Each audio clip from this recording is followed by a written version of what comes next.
Bonjour, bienvenue sur le plateau de TVR à Rennes pour un événement 100% en ligne organisé par Bretagne Supply Chain qui se concentrera sur les impacts des nouvelles tendances sur les chaînes d'approvisionnement. Nouveaux consommateurs, nouvelle supply chain. En résumé, un consommateur aux 1000 visages exigeant une adaptation à tous les niveaux de supply chain. E-commerce, circuits courts et approvisionnement locaux, omnicanalité, vrac, emballage, agilité. Mais mieux vaut un joli dessin qu'un long discours. Regardez.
Voilà autant de tendances de consommation que la crise a accéléré et que nous décrypterons à travers plusieurs temps forts grâce à nos experts et acteurs de la supply chain venus de tout le Grand Ouest ou que nous retrouverons pour certains par le biais de la visio. Vous pourrez bien sûr, vous qui êtes derrière vos écrans, intervenir pour poser vos questions et réagir sur le chat de la plateforme de l'événement.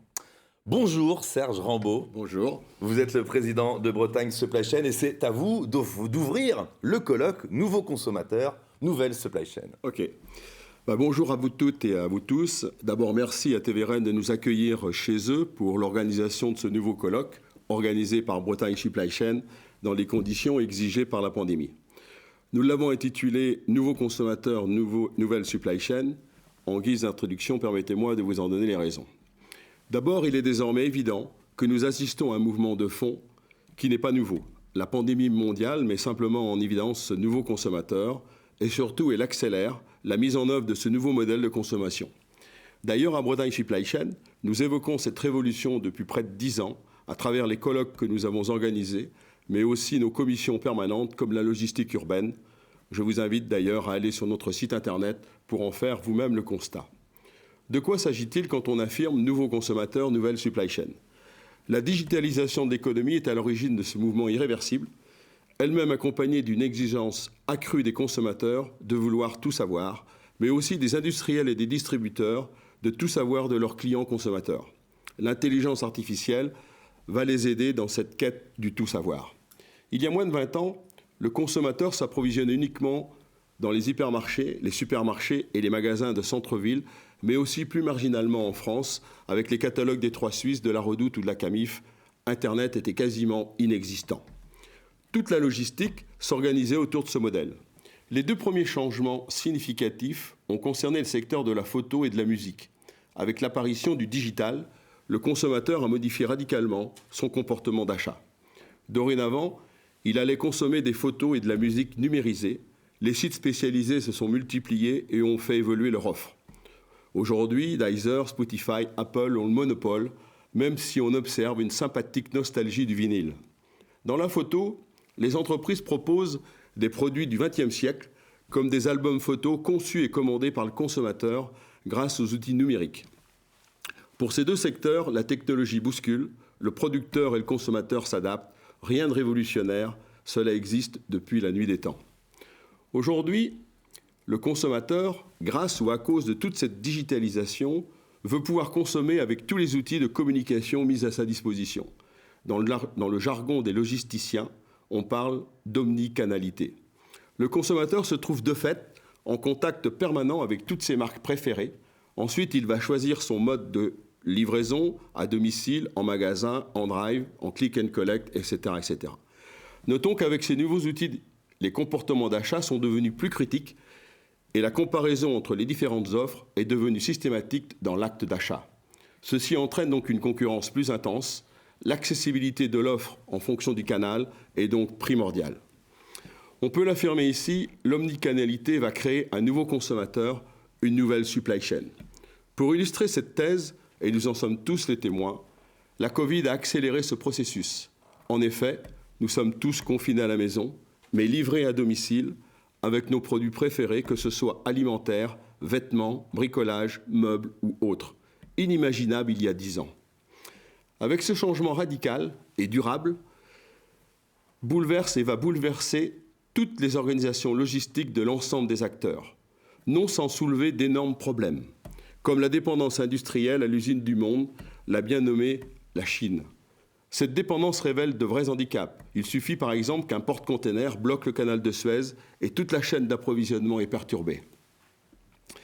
La conséquence immédiate est évidente. Beaucoup d'entreprises vont devoir repenser leur politique d'achat et leur stratégie de stockage pour satisfaire leurs clients consommateurs. Le grand public et nos gouvernements l'ont découvert avec les difficultés d'approvisionnement des masques et des vaccins. Dès lors, et selon moi, toutes les entreprises devront très rapidement se poser 5 questions. Premièrement, où fabriquer pour maîtriser l'ensemble de la distribution?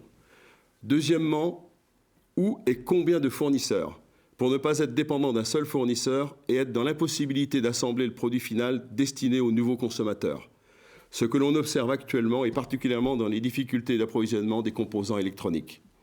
Troisièmement, quel niveau de stock pour éviter les ruptures de livraison et tous les risques du flux tendu.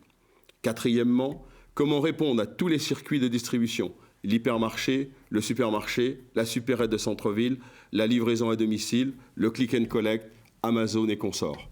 Cinquièmement, comment intégrer l'exigence d'éco-responsabilité avec des produits mieux emballés, mieux transportés, plus propres, plus précautionneux de l'environnement. Oui, ce nouveau consommateur va aussi modifier les politiques urbaines. En effet, les villes vont devoir se réorganiser. C'est ce que nous appelons ici la logistique urbaine. Avec moins d'hypermarchés, plus de supérettes en ville, plus de livraisons à domicile, avec un citoyen consommateur préoccupé par la protection de l'environnement, les municipalités vont devoir apporter des solutions concrètes à ce changement. Aujourd'hui, il faut bien l'admettre, l'exigence d'un environnement propre et durable est actée par l'ensemble de la population. Mais il y a une contradiction à vouloir se faire livrer directement chez soi par un camion, le fameux dernier kilomètre.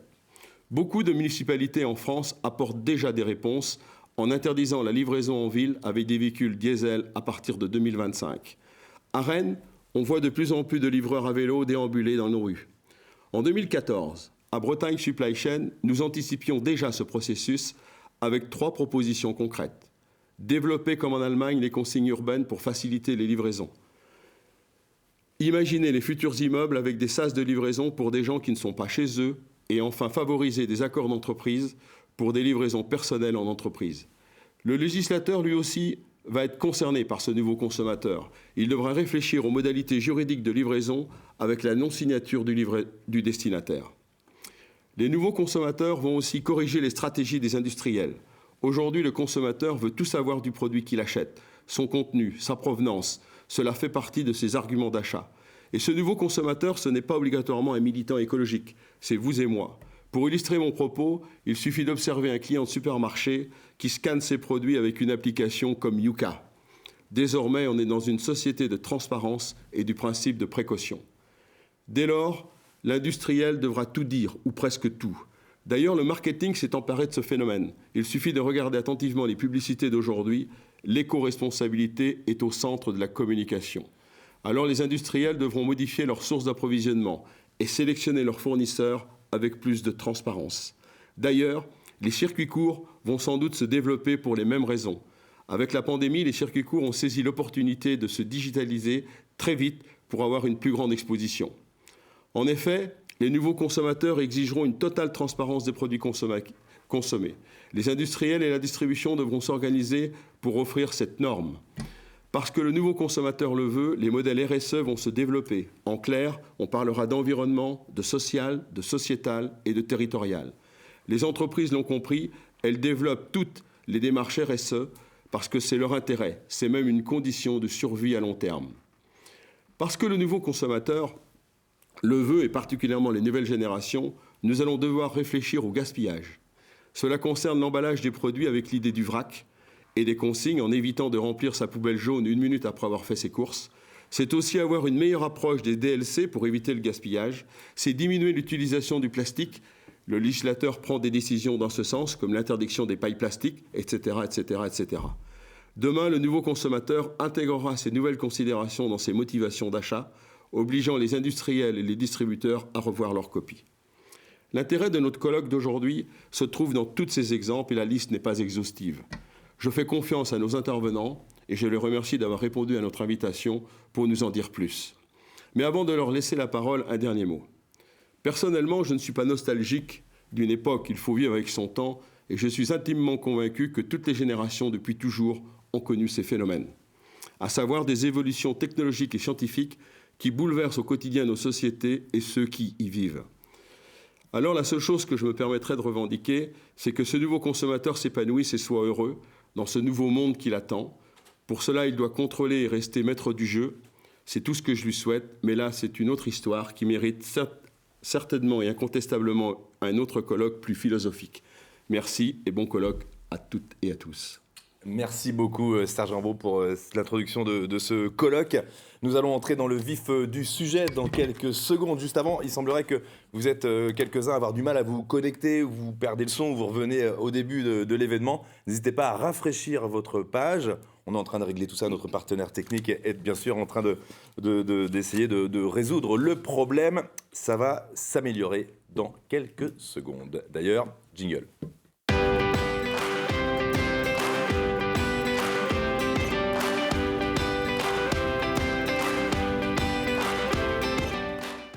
Et l'on accueille notre première invitée de cette matinée en visio. Bonjour Célia Renesson. Bonjour. Vous m'entendez bien ? Oui, très bien, et vous ? Super, parfait. Directrice de Réseau Vrac qui fédère et accompagne plus de 1700 professionnels de la filière. Avec vous, on va évoquer l'innovation logistique au service du développement du vrac. Mais qui sont ces 1700 professionnels, Célia ? Alors effectivement, on en a même 1800. Aujourd'hui, ça va vite, le secteur grandit. On a donc l'ensemble de la filière vrac, du producteur au distributeur. Donc on a des transformateurs, des équipementiers, des fournisseurs de services pour le vrac et également des magasins, épiceries spécialisées vrac, magasins bio, puis des porteurs de projets. Alors, avec vous et en évoquant le vrac, on ne peut plus être dans l'air du temps. L'explosion du vrac, on en parle beaucoup. C'est réel. C'est un marché effectivement qui aujourd'hui n'est plus une niche, hein. Il faut savoir que c'est 5,4 millions de foyers français qui consomment en vrac. Et il y a un secteur en forte croissance, plus de 40% de croissance qu'on a eu juste avant la crise. La croissance est un petit peu ralentie du fait de la Covid-19, mais les tendances et les perspectives sont à la hausse. On pense dépasser les 3 milliards d'euros d'ici 2022. Et parce que vous devez le savoir, mais on a un pouvoir législatif en France qui nous soutient avec un cadre législatif qui est favorable au développement du vrac et qui va encourager encore plus sa croissance. Et comment on explique cette explosion du vrac de cette tendance ? Alors, on a à la fois en France un parc de magasins qui est déjà bien équipé. On a à peu près 90% des magasins bio qui ont un rayon vrac. On a 70% des hyper et des supermarchés qui sont équipés d'un rayon vrac. Avant la création de Réseau Vrac, on avait une vingtaine d'épiceries vrac. Maintenant, on en a plus de 700 sur le territoire. Donc, on a un parc de magasins qui est en forte augmentation. Au sein de ces magasins-là, on a une offre vrac qui s'étoffe. On était historiquement plutôt sur des produits de l'épicerie. sec, et maintenant on va vers le liquide, alimentaire, non alimentaire, et également tout le secteur de la cosmétique et des détergents, donc une offre qui s'accroît. D'ailleurs, l'année 2020 a été aussi marquée par l'arrivée des grandes marques dans le vrac, donc les consommateurs français vont pouvoir avoir de plus en plus accès à des produits vrac diversifiés, et comme je le disais, un pouvoir législatif qui nous soutient. En 2020, on a eu la loi AGEC qui nous a permis de faire entrer une définition de la vente en vrac dans la loi, de donner le droit aussi au consommateur de faire ses courses avec son propre contenant. Et puis en ce moment, on a le projet de loi climat, dont l'article 11 sur 20% de surface de vrac dans les magasins de plus de 400 mètres carrés a été voté en première lecture à l'Assemblée nationale. Et pour accompagner ce développement, vous avez lancé un projet très important qui s'appelle Hubs Vrac, qui part d'un gros problème, d'un constat. Les produits vrac que l'on retrouve dans les commerces, eux, ont été livrés dans des emballages en plastique, en carton, en craft, des emballages qui sont rarement réemployables et parfois même non recyclables. Ça paraît fou et contradictoire. Ça paraît fou. Alors effectivement, ce qu'il faut savoir, c'est qu'il y a toujours de l'emballage dans le secteur du vrac, puisque les produits ne se télétransportent pas du champ au magasin, donc on aura toujours besoin d'emballage. La question qu'on s'est posée, c'est de quel emballage a-t-on besoin? Puisqu'effectivement, quand le citoyen fait ses courses en vrac, il utilise des contenants consommateurs sont réemployables ou réutilisables, comme des bocaux, des tupperwares ou des sacs en tissu. Donc à ce moment-là, nous produisons zéro déchet. Mais que se passe-t-il en amont, entre le fabricant et le magasin? Donc c'est toute cette question d'une supply chain zéro déchet qu'on a voulu adresser au sein de l'association, puisqu'on fédère l'ensemble des professionnels de la filière. La genèse du projet, elle remonte à 2019, où on a posé le constat de qu'est-ce qui se passe aujourd'hui au sein de cette filière. On a des commerçants qui, en travaillant avec un certain nombre de producteurs locaux, pouvaient réemployer ces emballages de conditionnement amont des produits vrac, mais on avait toute une partie des produits locaux et nationaux qui, pour eux, ne trouvaient pas de réemploi. Donc on se retrouvait avec des déchets d'emballage jetables. Donc on a voulu mettre en place, régionaliser à nouveau ces flux en créant une plateforme qui viendrait reconditionner les produits vrac dans des emballages réemployables, comme des bacs. Ces bacs-là, avec les produits vrac, seront livrés aux magasins. Les magasins, une fois que les produits sont vides dans les bacs, stockeront les bacs. Et à la prochaine commande, on a un logisticien, un transporteur qui vient récupérer les bacs sales, les rapporte sur la plateforme où ils seront lavés, nettoyés dans notre centre de lavage, rendus propres et pouvoir être reconditionnés à nouveau de produits vrac. Et donc cette folle idée, quelque part, maintenant, elle prend vie. Et le projet de Hub Vrac a démarré le 15 février en Île-de-France. Alors on a démarré avec les infrastructures existantes, on n'a pas construit une plateforme logistique, on est parti de la plateforme logistique de FM Logistique à Mormant. On a utilisé un transporteur. On utilise aujourd'hui, on a à peu près 3 formats de bacs différents, de tailles différentes. C'est une vingtaine d'acteurs qui sont impliqués dans le projet, une dizaine de commerçants, 6 fournisseurs, vingtaine de références produits. Donc on adresse pour l'instant le vrac sec uniquement pour des raisons de simplicité, et on en est au moment actuel, on n'a pas encore terminé la première boucle. Les produits ont été lavés dans les épiceries et on attend que les bacs soient terminés pour pouvoir recommander et venir les récupérer et pouvoir les laver à nouveau dans le centre de lavage de Pandobac qui se situe dans le 94. Voilà un peu où on en est aujourd'hui au niveau de cette première boucle. Alors donc ce test en région parisienne concerne une dizaine de commerçants, vous l'avez dit. Alors quels sont les premiers retours? Qu'est-ce qu'il faut changer? Qu'est-ce qu'il faut évoluer? Est-ce que ça marche? Est-ce que c'est possible? Est-ce qu'il faut concentrer cette chaîne sur un espace peut-être plus restreint? Non, mais attends. Alors aujourd'hui, au niveau donc on suit un certain nombre de critères environnementaux, logistiques, économiques. Le bilan est attendu pour le mois de juin. Le pilote prendra fin mai. Les premiers retours concernent les retours des utilisateurs. Donc, ce que l'on a noté, c'est que les bacs que l'on a choisis n'étaient pas forcément tous hermétiques. Donc, il va falloir qu'on retravaille ce point-là. Au niveau de l'étiquetage, on s'est rendu compte qu'il fallait pouvoir, par exemple, positionner l'étiquetage pour le suivi des bacs, puisqu'on utilise une application qui va venir suivre les bacs tout au long du parcours. Savoir voilà, s'ils ont été bien livrés, s'ils ont été lavés pour qu'ils puissent être reconditionnés. Et ces étiquettes, il faut les positionner en fait à la fois sur le couvercle et sur le côté du bac. Donc ça, c'est un premier retour d'expérience. Également, le remplissage des bacs. Parfois, on a eu des bacs qui étaient peut-être un peu trop remplis, pas assez. Donc voilà, trouver la juste mesure à ce niveau-là. Également, le format des bacs. On s'est rendu compte qu'ils n'étaient pas forcément tous adaptés à la taille des réserves des épiceries vrac. Donc on est en train de revoir le format, mais peut-être aussi des matériaux qui seraient plus souples ou pliables pour prendre moins de place au fur et à mesure que les bacs se vident. Et aussi, on a eu un seul cas de produits qui étaient toujours propres à la consommation, qui n'avaient pas perdu ses qualités, mais dont le sucre en fait, a cristallisé et a fait apparaître quelques traces blanches. Donc voilà, ça c'est les premiers retours et on va travailler dessus dès le moment présent pour pouvoir poursuivre l'aventure. Votre rêve, c'est un site unique par région, avec notamment le lavage. On a bien compris que c'était une étape importante et compliquée.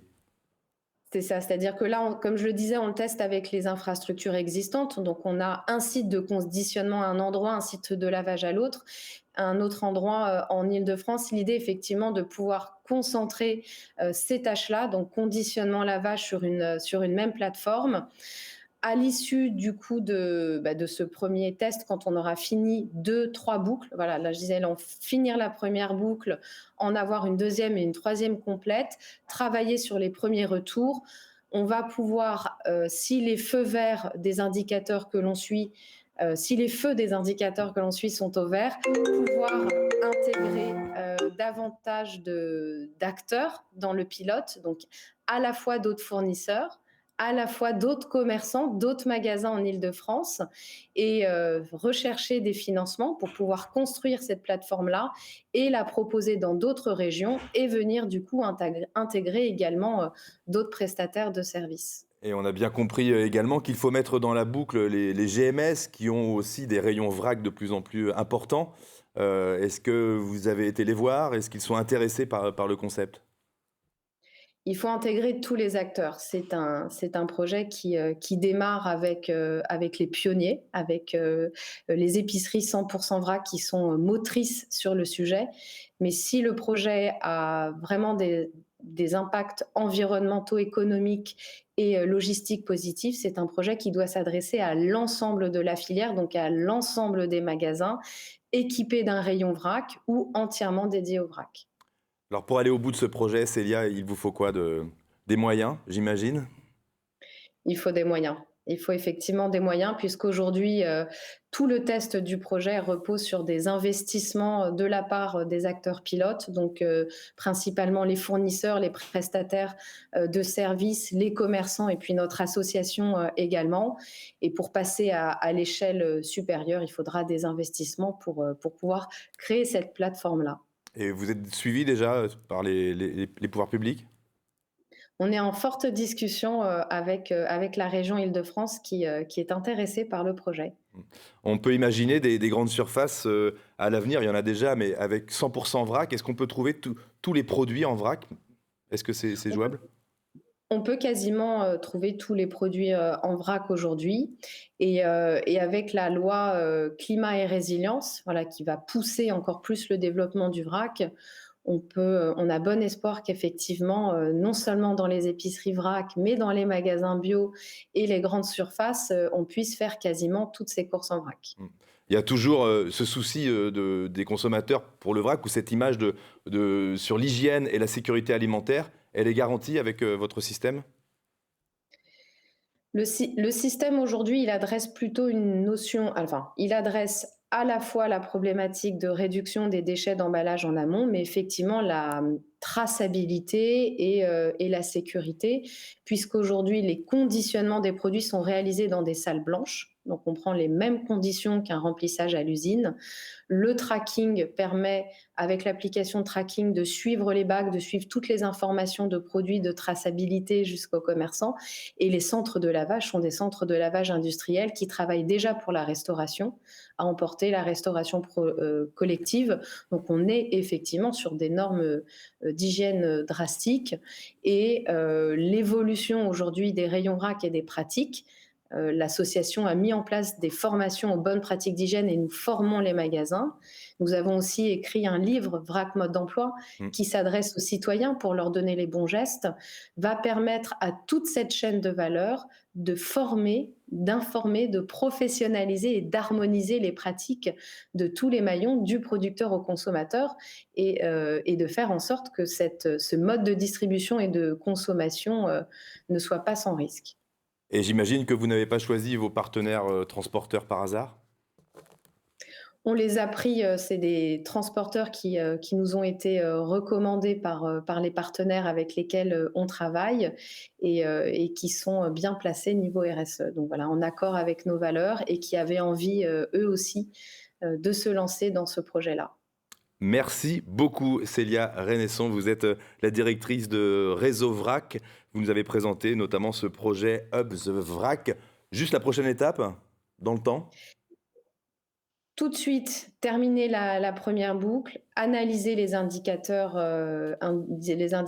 de suivi, commencer à rechercher les financements et puis, d'ici 2 mois, si tous les voyants sont au vert, inclure de nouveaux, fournisseurs, magasins et prestataires. Merci beaucoup Célia d'avoir participé à ce colloque consacré aux nouveaux consommateurs, nouvelles supply chain. Très bonne journée à vous.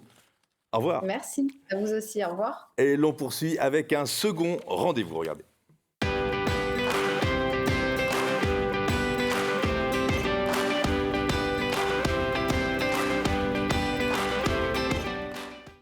Second rendez-vous, on va évoquer les écosystèmes territoriaux et les circuits courts en compagnie de Yannick Nadezan. Bonjour Yannick. Bonjour. Vous êtes conseiller métropolitain délégué à l'agriculture et à l'alimentation à Rennes Métropole. Et puis Clément Posier est avec nous, vous êtes fondateur d'Écolomique. Écolomique.fr, c'est un site qui ne vend que des produits de déstockage à des tarifs plutôt alléchants. Une start-up brestoise qui veut concilier chasse au gaspillage et économie dans une logique de territoire. L'histoire, Clément, débute dans un Super U que vous gérez et il vous reste des paquets de lessive sur les bras. Qu'allez-vous en faire ?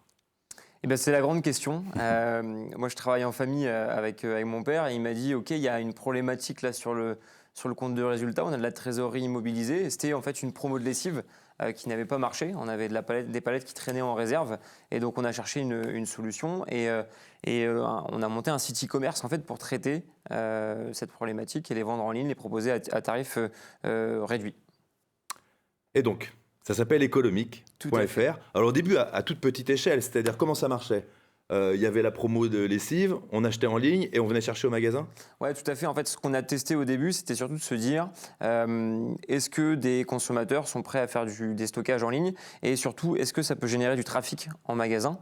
Et le résultat a été très positif. Donc, on a dupliqué après sur un deuxième magasin qu'on a également. L'idée, ça a marché autant en zone rurale qu'en zone urbaine. Donc là aussi, content de pouvoir voir que n'importe où on habite, ce concept plaisait. Et aujourd'hui, on a pivoté un petit peu le business. Et l'objectif, c'est de proposer en fait aux industriels, aux coopératives et aux grossistes du territoire de bénéficier de ce service.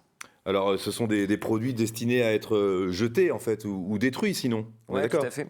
Il y a plusieurs portes de sortie pour ces produits aujourd'hui. Ça peut être, alors il reste peu de destruction, mais il en reste. Ça peut être donné aux associations. Nous, en fait, on se concentre plutôt sur la partie du marché qui est déstockée, donc envoyé vers des acteurs privés. Donc ça peut être envoyé sur des circuits comme Rungis, des déstockeurs privés après qui peuvent avoir des réseaux de magasins pour écouler ça aussi. Mais ça n'existe pas déjà, ça ? Et ben aujourd'hui, le déstockage en ligne, ça n'existe pas forcément sur l'alimentaire. Historiquement, on a des entreprises comme Vente Privée qui avaient démocratisé le concept au début des années 2000, mais sur l'alimentaire, il n'y a pas forcément d'initiative, en tout cas pas d'initiative avec une boucle locale. Donc vous avez fait, on va dire, une phase de test en magasin. Quel bilan? Le bilan, il est très positif. Comme je le disais tout à l'heure, les consommateurs ont tout de suite répondu présent. Nous, ce qu'on a vraiment testé, c'était une première phase où on proposait click and collect et livraison. Sur la deuxième phase, nous, on s'est recentré sur la partie click and collect pour 2 raisons. Pour nous, chez Economic, la livraison, alors c'est pas forcément très positif pour la planète. On en parlait tout à l'heure dans l'introduction, mais le fait de diviser les chaînes logistiques et de générer différents points de retrait, c'est pas bon en termes de rejet de CO2. Et donc là, on a prouvé, nous, sur ce test, et c'est ce qu'on retient, que la génération de trafic, ça marche dans le magasin. Alors, une phase de test qui vous a permis aussi de définir deux sortes, entre guillemets, de clients, 2 communautés. Oui, tout à fait. Lesquelles? Alors la première communauté, c'est les chineurs. Typiquement, c'est ceux qui aujourd'hui fragmentent leur consommation et vont faire en fonction des prospectus, en fonction des offres qu'il peut y avoir, des choix de consommation. Et la deuxième partie de communauté qu'on a identifiée, nous, c'est ceux qui sont engagés.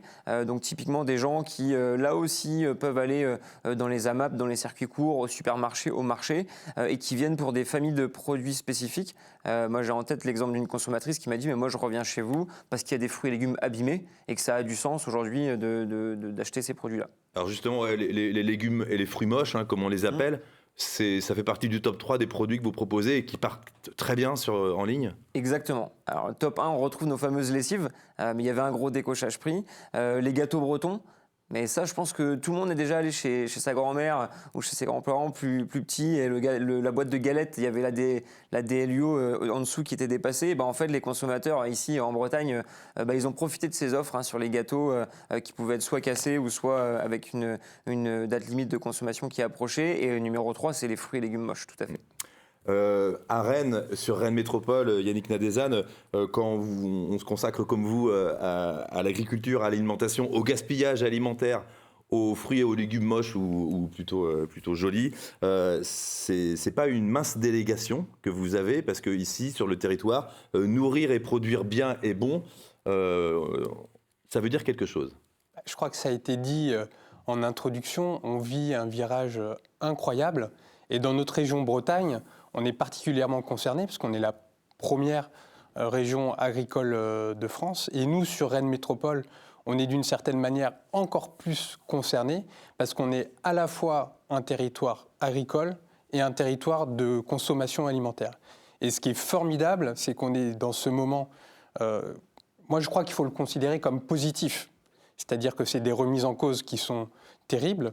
Mais si on ne prend pas ce virage-là, il sera pris par d'autres. Or, nous, on souhaite rester une terre agricole, une terre de production, de production de valeur économique, mais on sait qu'on est à côté des objectifs écologiques et sociaux si on ne revoit pas les choses. Et en tant qu'élu, on a une chance, c'est que, d'ailleurs, dans des études qu'on a pu mener, on voit que le lien de confiance et d'attente principale chez les consommateurs, contrairement à ce qu'on pouvait penser, ce n'est pas l'agriculture biologique, c'est le local.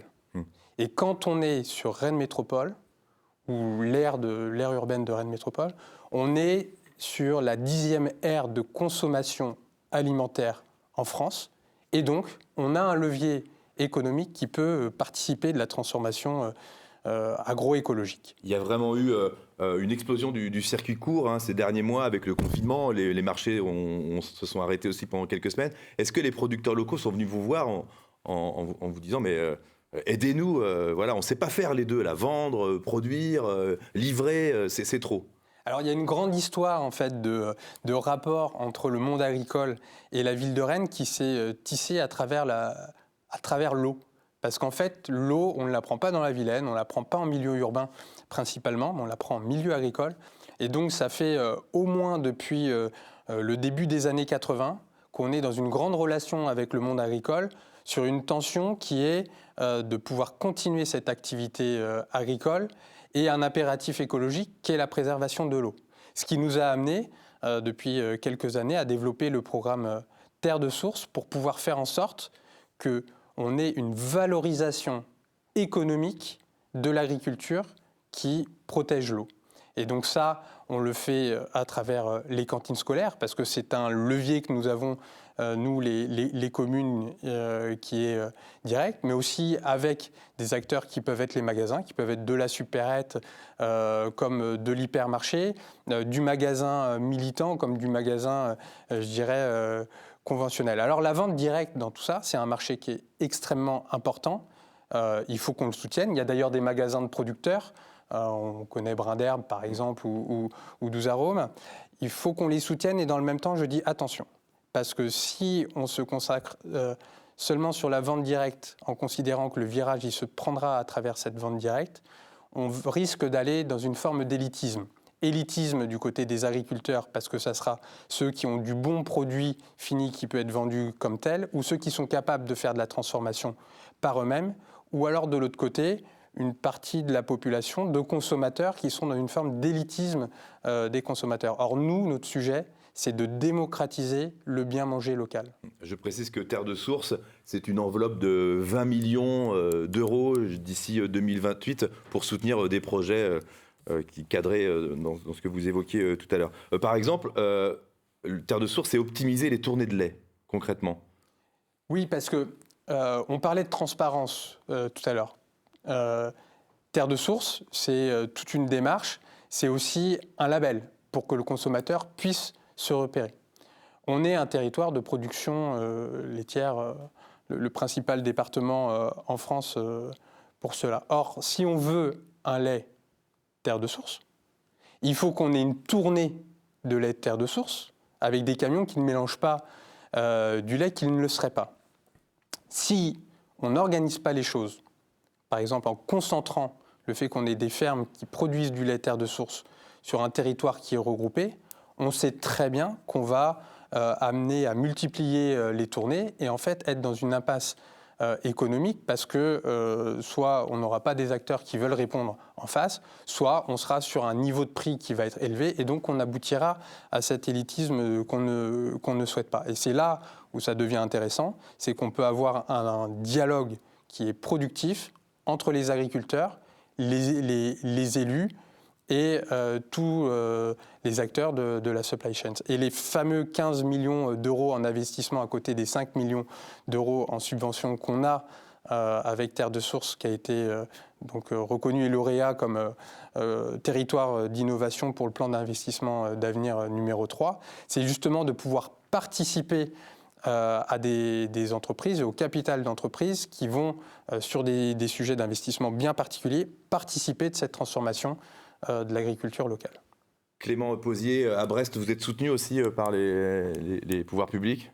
Ouais, nous, on a eu la chance d'être accompagnés donc par la région avec des dispositifs d'aide dès le début. On est accompagné aussi par un dispositif privé dans le cadre du Crédit Agricole. Et par contre, sur le public, aujourd'hui, on essaye plutôt de monter des groupes de travail à l'image de la métropole de Rennes. À Brest, ils essayent d'avoir un projet agricole territorial. Et donc, nous, on rentre dans ce cadre en se disant, aujourd'hui, nous, chez Économique, on a pivoté au niveau du modèle. Donc, demain, on peut avoir des industriels, des coopératives qui ont des invendus, qui peuvent proposer ces invendus ou produits déclassés potentiellement à des collectivités, potentiellement à des consommateurs qui habitent sur la métropole. Donc on est plutôt aujourd'hui là sur la co-construction de groupes pour trouver des solutions et expérimenter. Votre envie, votre projet, c'est de couvrir un territoire, mais un petit territoire, genre un département, le Finistère, parce que ça ne sert à rien de faire des économies ou de la jouer écologie s'il faut faire 30 km ou 40 km pour aller chercher 5 paquets de lessive qu'on a achetés en ligne en déstockage. C'est ça le principe en fait aujourd'hui vraiment différenciant chez nous. Le principe c'est la localité. Et en fait, les invendus qui sont sur le territoire sont proposés à des consommateurs qui sont sur le territoire. Et nous, on va proposer de les retirer dans des magasins justement de proximité. Et donc, clairement, on est sur cette boucle-là et la volonté de travailler à l'échelle de département après avec des boucles qui sont identifiées. Donc le premier objectif, c'est le Finistère, par exemple. Exactement. Qu'est-ce qu'il faudrait, votre rêve, ce serait quoi? Eh ben, on va bientôt lancer notre entrepôt. Donc l'idée, c'est de pouvoir avoir différents marchands, coopératives ou industriels du territoire du Finistère Nord qui puissent proposer leurs invendus sur la plateforme et qu'on puisse réussir à créer une vraie dynamique autour, tant avec des entreprises qui ont des invendus qu'avec des communautés de consommateurs qui se retrouvent dans cette démarche. Et ces points relais, alors, ce sont donc des GMS. Tout à fait. Alors vous avez deux magasins Super U, mais vous élargissez le spectre. Ouais, l'idée, c'est de pouvoir s'appuyer sur des magasins U, des magasins Intermarché, des magasins Leclerc, et de se dire, OK, il y a des flux de clientèle qui vont déjà vers leur drive. Profitons de ce flux aujourd'hui et ramenons le trafic vers là où il y a déjà des gens qui vont pour éviter encore cette dispersion. Et mettons tout le monde dans la boucle en se disant, eux jouent le rôle de point relais chez qui on va venir récupérer les invendus des industriels, des coopératives, des grossistes. Et ça vient donner du sens à toute la démarche. Le rabais, la fourchette du rabais de vos produits, c'est lequel? 30% minimum, et quand on est sur des gros volumes par exemple où il y a quelque chose de significatif à déstocker, ça peut aller jusqu'à moins 70. L'idée, c'est bien évidemment de limiter le gaspillage. Et alors le modèle économique, vous l'avez trouvé parce que ça doit être la marge est assez minime. Tout à fait. Alors nous, notre business model, il est basé sur un pourcentage de commission. On a une marketplace, donc on a adopté ce modèle-là. Et en fait, il varie en fonction des catégories de produits parce qu'il n'y a pas les mêmes impacts, les mêmes notions de logistique à faire sur des fruits et légumes que sur un produit très industrialisé. Donc nous, on adapte en fait, et aujourd'hui, on est vraiment sur une logique de co-construction avec différents acteurs du territoire qui travaillent sur la fixation des taux de marge par catégorie. Vous travaillez un peu dans l'esprit start-up. Vous êtes 5 associés, jeunes. Hein. Oui, tout à fait. On est même 6. Donc ils sont 5 avec moi. L'idée, c'était vraiment de se dire, on part dans une aventure entrepreneuriale. Donc chacun a amené un peu d'argent et on a monté cette société ensemble. Et l'idée, là, c'est de pouvoir pousser ce projet le plus loin possible. Et au niveau de l'âge, assez jeune en effet, ça va de 25 à 31. On évoquait, Yannick Nadezan, c'est l'économie des trajets qu'il faut éviter au maximum. Un producteur de pommes sur Rennes Métropole, s'il livre les écoles d'une commune ou de Rennes Métropole avec son camion, est-ce que c'est son boulot, ça? Ou pour les cantines, puisque c'est souvent le cas. C'est une des grandes questions qui est posée. Et le sujet, c'est celui de la massification du local, en fin de compte. Parce que sinon, on est avec des agriculteurs. Alors certains y arrivent, qui sont des entrepreneurs incroyables, inclus dans le territoire, qui vont être à la fois agriculteurs, communicants, transporteurs, transformateurs pour certains, et vendeurs. Mais on ne peut pas demander ça à tout le monde. Et plus on va être dans la massification du local en connexion avec son lieu de consommation, plus on a justement l'opportunité de s'ouvrir à d'autres agriculteurs qui n'ont pas ce profil-là et qui souhaitent évoluer ou qui sont en train d'évoluer. Et c'est là où tous les acteurs économiques de la distribution, du transport, du stockage ont leur place dans ce dialogue avec les agriculteurs locaux et les collectivités pour faire en sorte que ça réussisse. C'est l'attente de nos habitants, c'est l'attente de nos consommateurs. C'est un mouvement qui est en cours. Vous multipliez les expériences avec ce label Terre de Source sur Rennes Métropole. Il y a l'exemple du blé meunier, par exemple, où vous avez un circuit vert en fait, toute on l'année. est dans la première année où on va avoir les filières complètes, où là, justement, on n'est plus sur l'agriculteur tout seul qui est en lien avec nous pour la cantine ou en lien avec nous pour le magasin, mais dans une filière avec du collectif d'agriculteurs, du collectif de transformateurs, du collectif de lieux de distribution. Et donc, on aura à la rentrée du pain et des galettes, 255 tonnes de farine de blé meunier produite sur le territoire, transformée sur le territoire et vendue notamment chez le réseau des artisans boulangers, et 40 tonnes de galettes de sarrasin. Je veux bien qu'on s'arrête 2 secondes là-dessus. Thibaut, on est dans le pays de la galette, et pourtant, à plus de 80%, on importe le sarrasin chez nous. Donc, Et il se trouve que le sarrasin fait partie de ces cultures qui ont un véritable intérêt écologique et qui rejoignent la trajectoire zéro pesticide de synthèse sur laquelle nous sommes à Rennes Métropole. Donc c'est aussi le sujet de la transformation des filières, de la diversification agricole, et tout ça crée des nouveaux marchés en chaîne pour tous les acteurs. Il y a une question pour vous sur le chat. Yannick Nadezan, cela veut dire que le territoire de Rennes Métropole va s'approvisionner différemment, pour l'interrogation, et que les chaînes logistiques doivent se réinventer ? En fait, c'est déjà en cours. C'est-à-dire que si on prend le deuxième marché terre de source, par exemple, on était sur une vingtaine de communes. L'année prochaine, on sera sur une quarantaine de communes qui sont concernées. Donc l'approvisionnement, il est déjà réalisé en local et il le sera toujours plus. Vous savez qu'il y a une question aussi qui est posée sur les marchés de plein air. C'est le premier lieu de vente directe. On a aussi ce sujet, mais moi je suis attaché à la question de la transformation parce que c'est ça qui crée de la valeur économique encore plus et qui crée la démocratisation du local, du côté agricole, du côté des consommateurs également. Et ce mouvement, on ne pourra pas l'arrêter. Économique, le projet de Clément et ses associés, c'est aussi de l'anti-gaspi. C'est aussi une des obsessions de votre délégation, le gaspillage alimentaire. Il y a eu des efforts de fait ? Un beau travail qui a été réalisé dans le précédent mandat, et je le dis d'autant plus facilement que pour le coup, je n'étais pas à la manœuvre. Sur les cantines rennaises, on a eu des gains en termes de gaspillage qui étaient très importants. Et je crois que ce qui est intéressant de partager, c'est que c'est pas ce qui est efficace. C'est pas l'espèce de morale qui dirait attention, il faut surtout pas gaspiller, et les enfants manger ceci, manger cela. On s'est basé sur le plaisir de manger, des enfants qui choisissent les quantités qu'ils vont avoir dans leurs assiettes. Et puis l'idée c'était pas de faire des économies, mais au contraire de faire en sorte que les économies qui étaient réalisées, elles puissent justement être réinjectées pour de la meilleure qualité et du local en plus. On est désormais à plus de 40% de l'alimentation à Rennes dans les cantines qui est en local et en durable, donc 30% de biologique, et on doit être à 100% à la fin du mandat.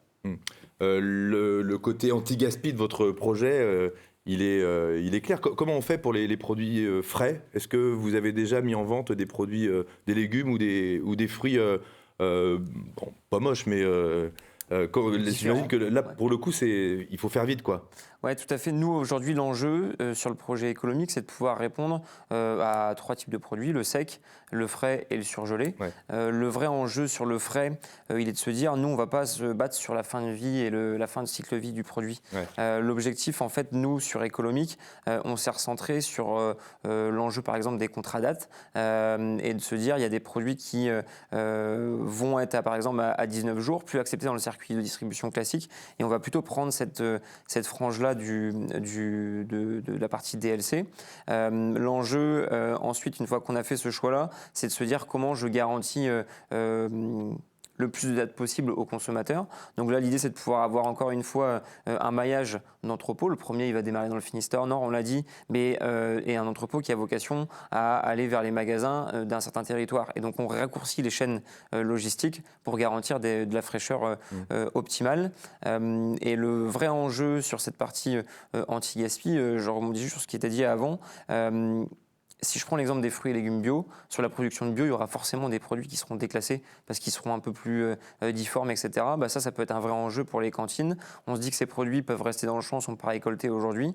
On va proposer un produit bio, peut-être moins cher via ce circuit-là, avec des chaînes d'approvisionnement locales. On a des grosses coopératives dans le Finistère Nord. Très clairement, elles vont toutes sur le bio. Là, il y a un enjeu de se dire les gammes qui sont normalisées vont dans les circuits classiques et il pourrait y avoir une gamme proposée dans les cantines du territoire, justement sur du bio, déclassé. Et là, on touche le local, l'anti-gaspi et en plus le petit prix. Et ça, c'est les 3 fers de lance qu'on veut avoir chez Économique. Comment expliquer que Monsieur X, qui est passé dans votre Super U devant ses paquets de lessive à très bas prix, ne les ait pas achetés dans votre magasin et le lendemain les a achetés en ligne pour quasiment le même prix ? Qu'est-ce qui a fait qu'il est passé à l'acte derrière son écran et pas dans le magasin ? Alors, l'enjeu d'Économique, à la base, c'est de se dire je vais aller toucher d'autres consommateurs parce que ceux qui sont déjà passés dans le magasin, comme vous l'avez dit, de toute façon, ils ont vu les produits. Donc il y a un moment où ils ont eu l'opportunité de l'acheter. Et donc à la base, nous, c'était vraiment de se dire, je vais aller chercher des gens qui vont consommer aussi ailleurs et qui sont peut-être partis de la grande distribution ou en tout cas qui sont sûrement allés les chercher ailleurs, ces produits-là. Et donc nous, l'enjeu, c'était de générer du trafic avec des personnes qui vont chez les déstockeurs aujourd'hui, qui allaient dans les circuits alternatifs. Et donc aujourd'hui, on a transformé avec ça. Et puis surtout, dans les tests, on avait profité de la période de solde pour baisser encore plus et avoir des rabais plus forts. Donc on a converti des gens qui étaient passés avec une réduction potentiellement un peu moins importante à la base. Qu'est-ce qu'on peut vous souhaiter dans les prochains mois, Clément, pour l'aventure d'Écolomique dans le Finistère ? Eh ben la réussite du lancement de l'entrepôt, on va avoir un vrai challenge avec les différents industriels, les coopératives et les grossistes qui nous font confiance depuis le début. Vous l'avez trouvé, l'entrepôt ? Oui, tout à fait. D'accord. Il est trouvé. Donc il nous reste quelques petits réglages à faire au niveau de son agencement. Et normalement, il devrait être opérationnel pour cet été. Donc l'idée, c'est de pouvoir réussir ce lancement-là, réussir la nouvelle version de la marketplace. Et si on a réussi ces deux défis, je pense qu'on aura lancé Écolomique pour cette année. Merci beaucoup Clément. Yannick Nadezan sur Rennes Métropole. Quand on évoque l'agriculture et l'alimentation, dans les prochains mois, à l'avenir, quels sont les projets que vous avez vraiment envie de mettre en avant ? Vous savez, on va avoir une année et même les prochaines semaines qui vont être un moment de concertation très important. On a courant mai 3 ateliers qui doivent faire se mêler justement consommateurs, habitants, agriculteurs, acteurs économiques. On est le premier chantier fabrique citoyenne Rennes Métropole, justement pour cet objectif du zéro pesticide de synthèse. Et ça devra amener à des décisions très fortes qui seront annoncées en fin d'année. Mois de septembre notamment, où on accueillera le Congrès mondial de l'agriculture biologique. Merci beaucoup à vous deux d'avoir évoqué les écosystèmes territoriaux et circuits courts sur ce plateau de ce colloque qui se poursuit avec un nouveau rendez-vous. Regardez.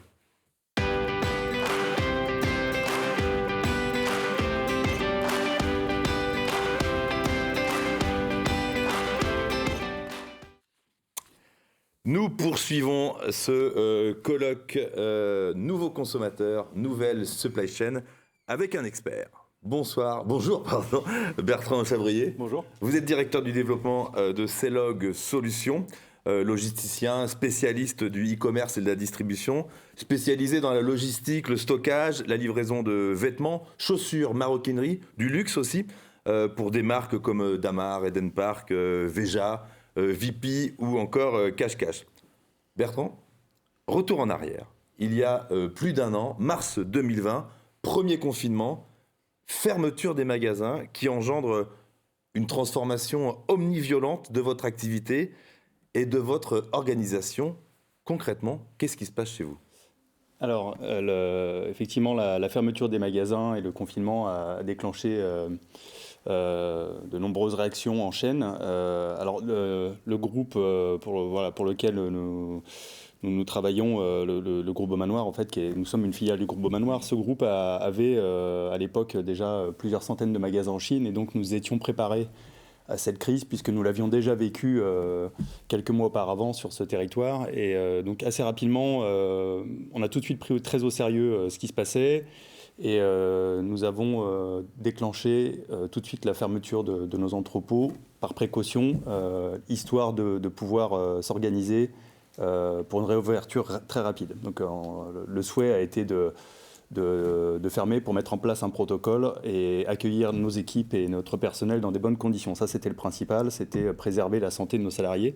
Et puis la deuxième priorité immédiate, c'était évidemment pouvoir continuer de travailler au profit de nos clients qui eux-mêmes attendaient à ce qu'on puisse s'organiser pour rapidement continuer d'envoyer leurs marchandises et leur permettre de survivre à cette crise. Et le e-commerce a explosé durant cette période. Vous évoquez quoi, 70%? Plus 70%? Oui, on a fini l'année avec 70% de croissance. Alors c'est un petit peu au-dessus des moyennes du secteur. On a vécu... on a 3 types de clients. On a des clients qui font de l'omnicanal, qui font vraiment tous les canaux de distribution et qui avaient déjà ce canal e-commerce ouvert, qui a littéralement explosé, puisque ces entreprises-là ont aussi mis les moyens sur ce canal-là. On a des clients qui font du wholesale et qui avaient déjà vendu leur collection et qui, eux, entre guillemets, étaient à l'abri à court terme. La complexité arrivera pour eux après, puisque en fait, leurs clients se sont retrouvés avec des magasins fermés et donc des problèmes de trésorerie, etc.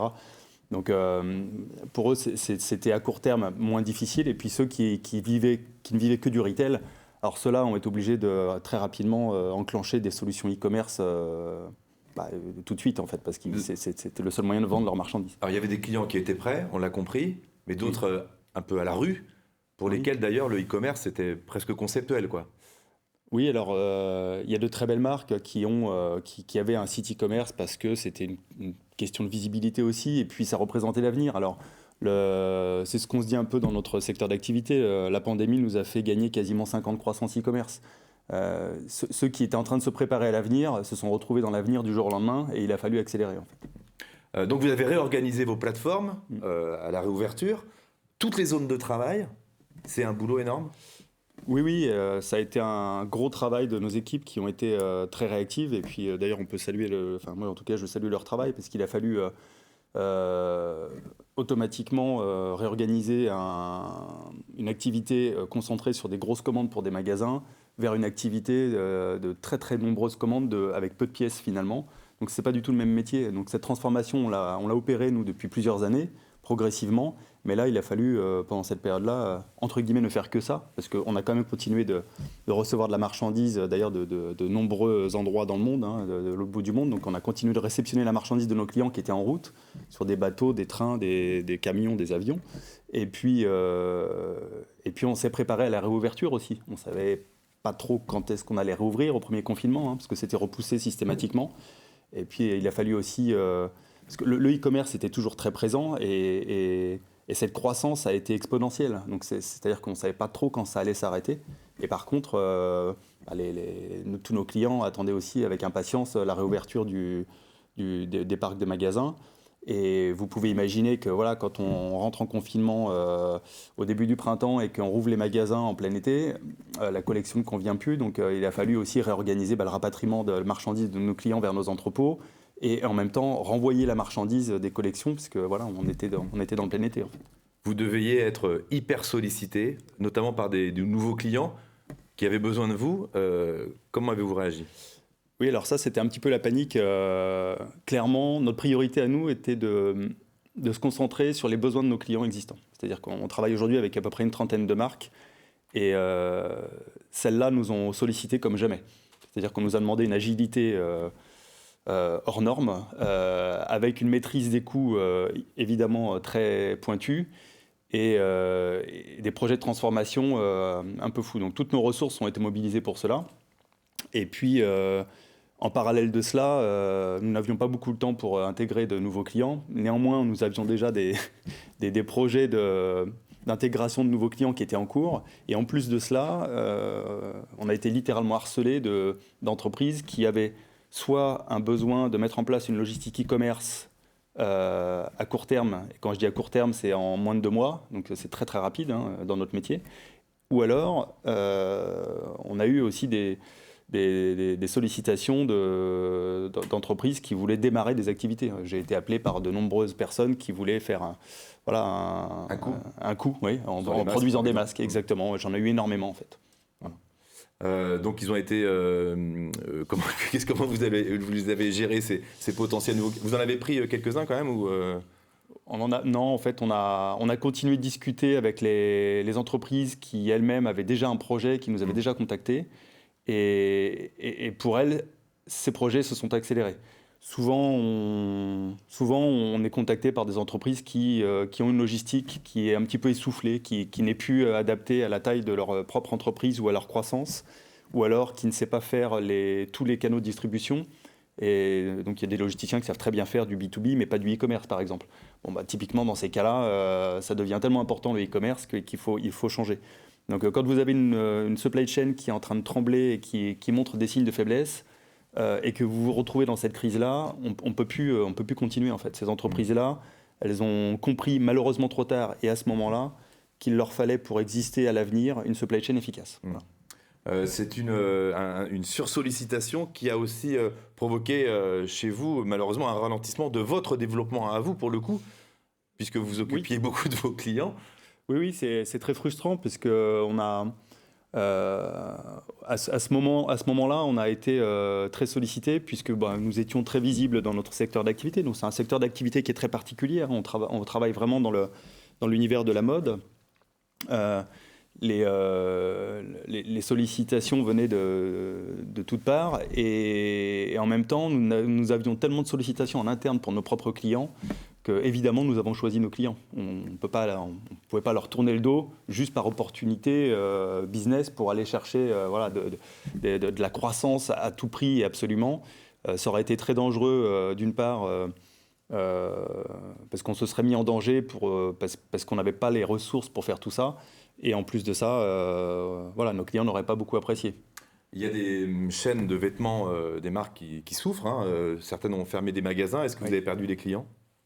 Malheureusement, oui. Alors, je ne pourrais pas les citer, mais on a 2-3 clients qui ont eu des grosses difficultés financières et qui étaient en fragilité et que cette crise n'a pas arrangé, en fait. Hein. Et à côté de cela, on a des sollicitations. Ce qui est fou dans cette crise, c'est que il y a des sociétés qui sont sur un modèle qui était un petit peu essoufflé et qui ont beaucoup souffert de cette crise. Et puis en même temps, il y a d'autres sociétés dans la mode qui étaient déjà dans des nouveaux business, je dirais. On en a parlé tout à l'heure. Hein, il y a beaucoup de sujets RSE en ce moment dans les entreprises. Donc tout ce qui va être traçabilité, sourcing proche, éco-responsabilité, responsabilité tout simplement. Bon, ces entreprises-là n'ont jamais eu autant le vent en poupe. Et celles qui étaient en plus très digitalisées ont profité de cette croissance phénoménale du e-commerce en 2020. La gestion des retours, les retours ont aussi explosé. Ça, c'est compliqué. Il y a beaucoup de manutes, il y a beaucoup de... La ligne est compliquée à gérer. Alors forcément, quand il y a plus de e-commerce, il y a plus de retours. Oui, alors... de façon mécanique, hein, quand vous avez 70% de croissance e-commerce, vous avez en théorie 70% de croissance sur les retours e-commerce. Il y a eu aussi beaucoup de nouveaux e-shoppers. Donc je pense qu'il y a eu un petit peu plus de retours e-commerce aussi à cause de cela. Il faut quand même savoir que le e-commerce, quand il sort d'un entrepôt vers un client, il est plus facile à gérer que l'inverse. Quand vous recevez des retours e-commerce, on entend un petit bruit sur le plateau assez désagréable, si on pouvait couper les retours. Merci. Merci. Quand vous avez des retours e-commerce, en fait, ça prend beaucoup plus de temps parce que les colis ne sont pas tous homogènes. Ils ont été rescotchés, ils ne sont pas forcément emballés dans l'emballage d'origine. Et puis, il faut évidemment contrôler la marchandise pour voir si le produit a été porté, si il a toujours son code barre. Donc, tout cela est assez complexe à gérer. Donc, tout à l'heure, on parlait de la transformation des zones. Il y a évidemment la transformation des zones. On a été obligé de s'équiper de nouveaux meubles e-commerce, de réhabiliter des zones pour faire du e-commerce. Et puis, la zone des retours, elle a été aussi elle-même augmentée. Donc, les retours e-commerce, c'était un vrai sujet. Par contre, on a eu aussi beaucoup de retours du retail, des magasins, comme je vous le disais tout à l'heure. Ça a décalé la fin des saisons, quoi. Aussi. Oui, enfin, je ne sais même plus si on peut parler de saison, parce que ce qui était important pour les marques, et qui n'a pas été compris tout de suite, je pense aussi par l'ensemble des marques, c'est que cette marchandise qui était bloquée en magasin, il a fallu en faire quelque chose. Quand vous avez avancé de la trésorerie pour mettre de la marchandise en magasin et que vous savez qu'elle ne va pas se vendre et que vous allez rater la saison, il faut quand même se rappeler qu'un produit dans la mode, ça dure entre 8 et 10 semaines, c'est la période de vente. Donc clairement, le confinement, tout était fermé, donc cette marchandise-là, elle était foutue pour l'année, et donc les marques ont rapatrié cette marchandise pour la remettre en stock, pour la garder pour l'année d'après, parce que finalement un an c'est encore raisonnable, et puis c'est de la marchandise neuve, jamais portée, jamais manipulée, jamais présentée. Et puis vous avez aussi tous ces retours de saison. Parfois certaines marques, et notamment des opérateurs comme VP ont proposé à des marques de faire de la collecte dans les magasins pour rapatrier cette marchandise, la reconditionner, la remettre en vente immédiatement. Ce qui permettait de vendre la marchandise qui était bloquée en magasin. Ouais. Alors il y a d'autres blocages, hein. Ce sont les produits qui viennent de loin, d'Asie par exemple. On l'a vu encore récemment avec le blocage du canal de Suez. Est-ce que ça fait réfléchir vos clients sur pour éventuellement aménager ou penser à des zones de production plus proches de chez nous? Alors, j'imagine que ça fait réfléchir nos clients. En tout cas, nous, on s'attend à ce que tout change dans les années à venir. Tout change. Clairement, en termes de sourcing, oui, on a connu dans les années 70, 80, 90 un sourcing dans la mode, surtout dans la mode accessible qui s'est détourné et qui est parti vers l'Asie du Sud-Est, beaucoup. Après, il y a tout le bassin méditerranéen, évidemment, qui est plus proche et qui est, voilà, avec des délais d'approvisionnement plus courts. Mais clairement, on a eu des usines voilà, dans le marché, sur le marché du textile. Il y a des usines qui ont fermé en Inde, d'abord en Chine, et puis après, il y a eu l'Inde, le Bangladesh, et puis après, évidemment, il y en a eu en Turquie, au Maroc, un petit peu partout. Donc, ce qui s'est passé, c'est que les entreprises se sont retrouvées avec un stock invendu à court terme, avec un stock qui augmente, hein, donc avec nos entrepôts qui étaient saturés de stock. Et puis à moyen long terme, finalement, c'était l'inverse. On s'est retrouvé avec des approvisionnements bloqués et donc avec une crainte de ces mêmes marques d'avoir pour les réouvertures des magasins une baisse du niveau de stock de saison. Donc être en danger comme ça à deux reprises systématiquement, je pense que ça doit leur faire se poser énormément de questions sur le sourcing. Et le sourcing qui est plus proche est peut-être plus cher. Hein. Il y a beaucoup d'usines au Portugal, par exemple, ou en Italie, ou dans les pays de l'Est. Ce sourcing, même s'il est plus proche, il vous permet d'adapter vos achats, et pas 6 mois, 9 mois à l'avance, mais peut-être 2 ou 3 mois à l'avance, qui vous permet d'ajuster un petit peu en fonction de votre besoin et de vos prévisions de vente. Et même si c'est plus cher, il est plus facile d'aller les chercher en camion que d'aller les chercher en avion ou en bateau. Moins d'avions. Peut-être. Alors évidemment, l'avion, c'est pas très économique. Néanmoins, les bateaux ont été assez rapidement bloqués. Et donc, les prix du fret aérien ont littéralement explosé. Ceux du bateau aussi, mais voilà, c'était un petit peu la course et la guerre pour pouvoir rapatrier sa marchandise. Bon, on l'a bien compris, la vente en ligne explose. Alors, le retail est mort ? Alors non, le retail, ça fait des années qu'on dit que le retail c'est fini, parce que le e-commerce va tout prendre. Les meilleures entreprises qui font de l'omnicanal arrivent à faire jusqu'à 20, 30, parfois même 40% de leurs ventes sur le e-commerce. Le retail, il ne faut pas oublier qu'on est dans la mode, c'est un achat plaisir, et les produits, il est quand même assez intéressant de pouvoir les voir, de les toucher, de les essayer. Donc le digital ne pourra jamais remplacer ça. C'est pour ça qu'aujourd'hui, on parle vraiment d'omnicanal. De magasins connectés. Voilà, on ne peut pas faire l'un sans l'autre. Quand vous achetez sur un site internet, c'est intéressant de pouvoir revenir en magasin pour rendre votre article ou pour prendre la taille du dessus, la taille du dessous. Et puis le retail se réinvente régulièrement et le retail s'est toujours réinventé. Donc je n'ai aucun doute là-dessus. C'est mon avis personnel, bien sûr, mais le e-commerce sera toujours un complément. Et vous verrez aussi que ça se démocratisera un jour, mais on pourra commander de la marchandise qui sera soit dans un entrepôt et vous serez livré comme aujourd'hui, ou soit dans un magasin qui sera un magasin à côté de chez vous. Et voilà, peut-être que quand le transport sera accessible, en termes de prix, on pourra livrer directement de nos magasins. Vous parliez de l'essayage, petite parenthèse. Quel est d'ailleurs les articles les plus retournés ? Les catégories de vêtements ?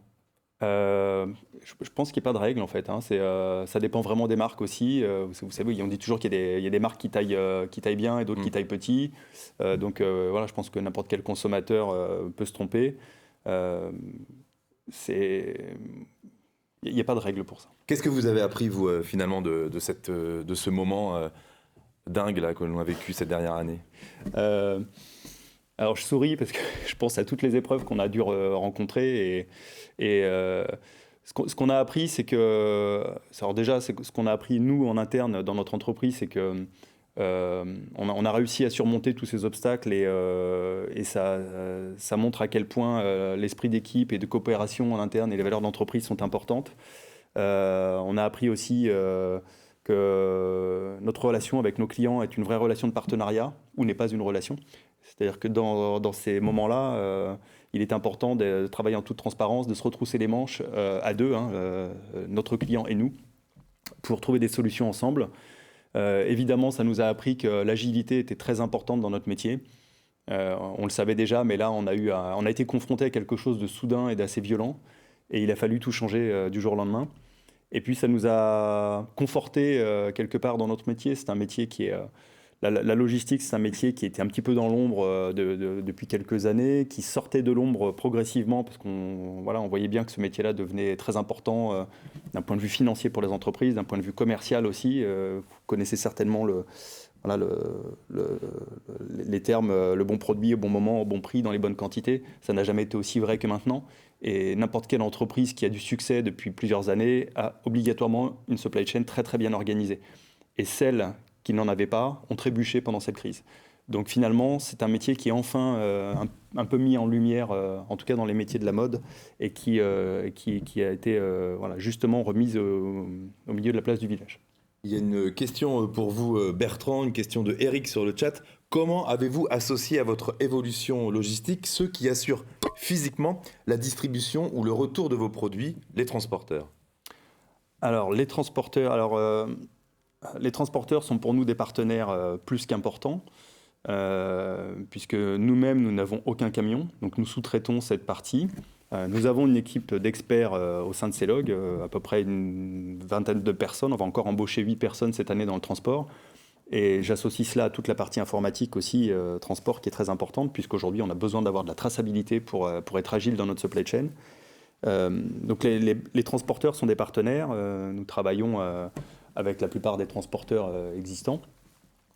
Évidemment, on s'est retrouvé confronté au même problème que tout le monde, c'est-à-dire que il y a eu une pénurie de chauffeurs à un certain moment. Ces entreprises de transport ont subi aussi une pression très soudaine sur des flux e-commerce, donc la livraison à domicile.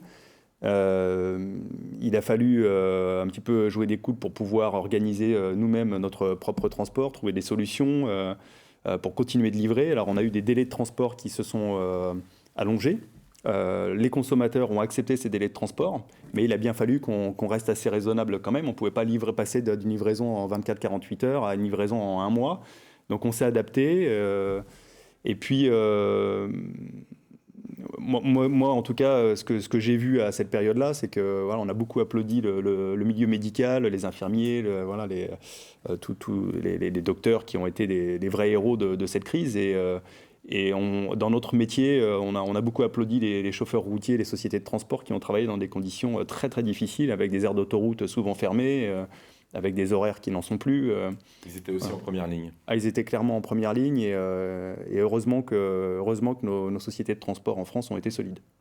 Merci beaucoup Bertrand Chabrier, directeur du développement de Celog Solutions, d'avoir participé à cette matinée. On enchaîne avec la dernière partie.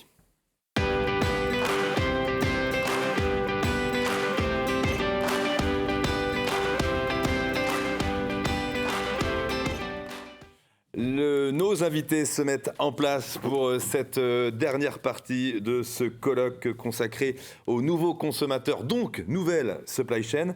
Une partie intitulée « La supply chain alimentaire face aux défis du nouveau consommateur ». Nous avons avec nous Emmanuel Caron, Business Development Manager Ambient Food de Daxar France. En français, qu'est-ce que ça peut donner ? Alors en français, ça donne une entreprise installée sur le territoire français depuis de nombreuses années, avec un réseau, ce qu'on appelle dans notre organisation un réseau homogène et intégré, donc forcément avec une notion de proximité quand on travaille dans l'agroalimentaire. Et puis, c'est votre ADN, ça, l'agroalimentaire ? Alors l'ADN, c'est le métier historique du groupe Daxar, qui est un groupe d'origine allemande. Et effectivement, aujourd'hui, sur une palette de multiservices industriels, l'agroalimentaire reste notre ADN parce que c'est le métier historique du groupe et sur lequel le groupe est né dans les années 30. À vos côtés, Alain German, bonjour. Bonjour. Vous êtes le directeur général de Transport Bréger et compagnie. Alors, vous êtes organisateur, transporteur et vous tenez à cette identité. Exactement. Nous, notre raison d'être, une entreprise indépendante, un peu plus de 900 collaborateurs en France et également à l'étranger. Et notre raison d'être, c'est de mettre à disposition de nos clients des solutions logistiques et transport qui soient fiables, compétitives, éco-responsables. Je pense qu'on pourra l'évoquer, on en a parlé. La qualité, ou plutôt la non-qualité, ça n'a jamais coûté aussi cher et ça coûtera de plus en plus cher.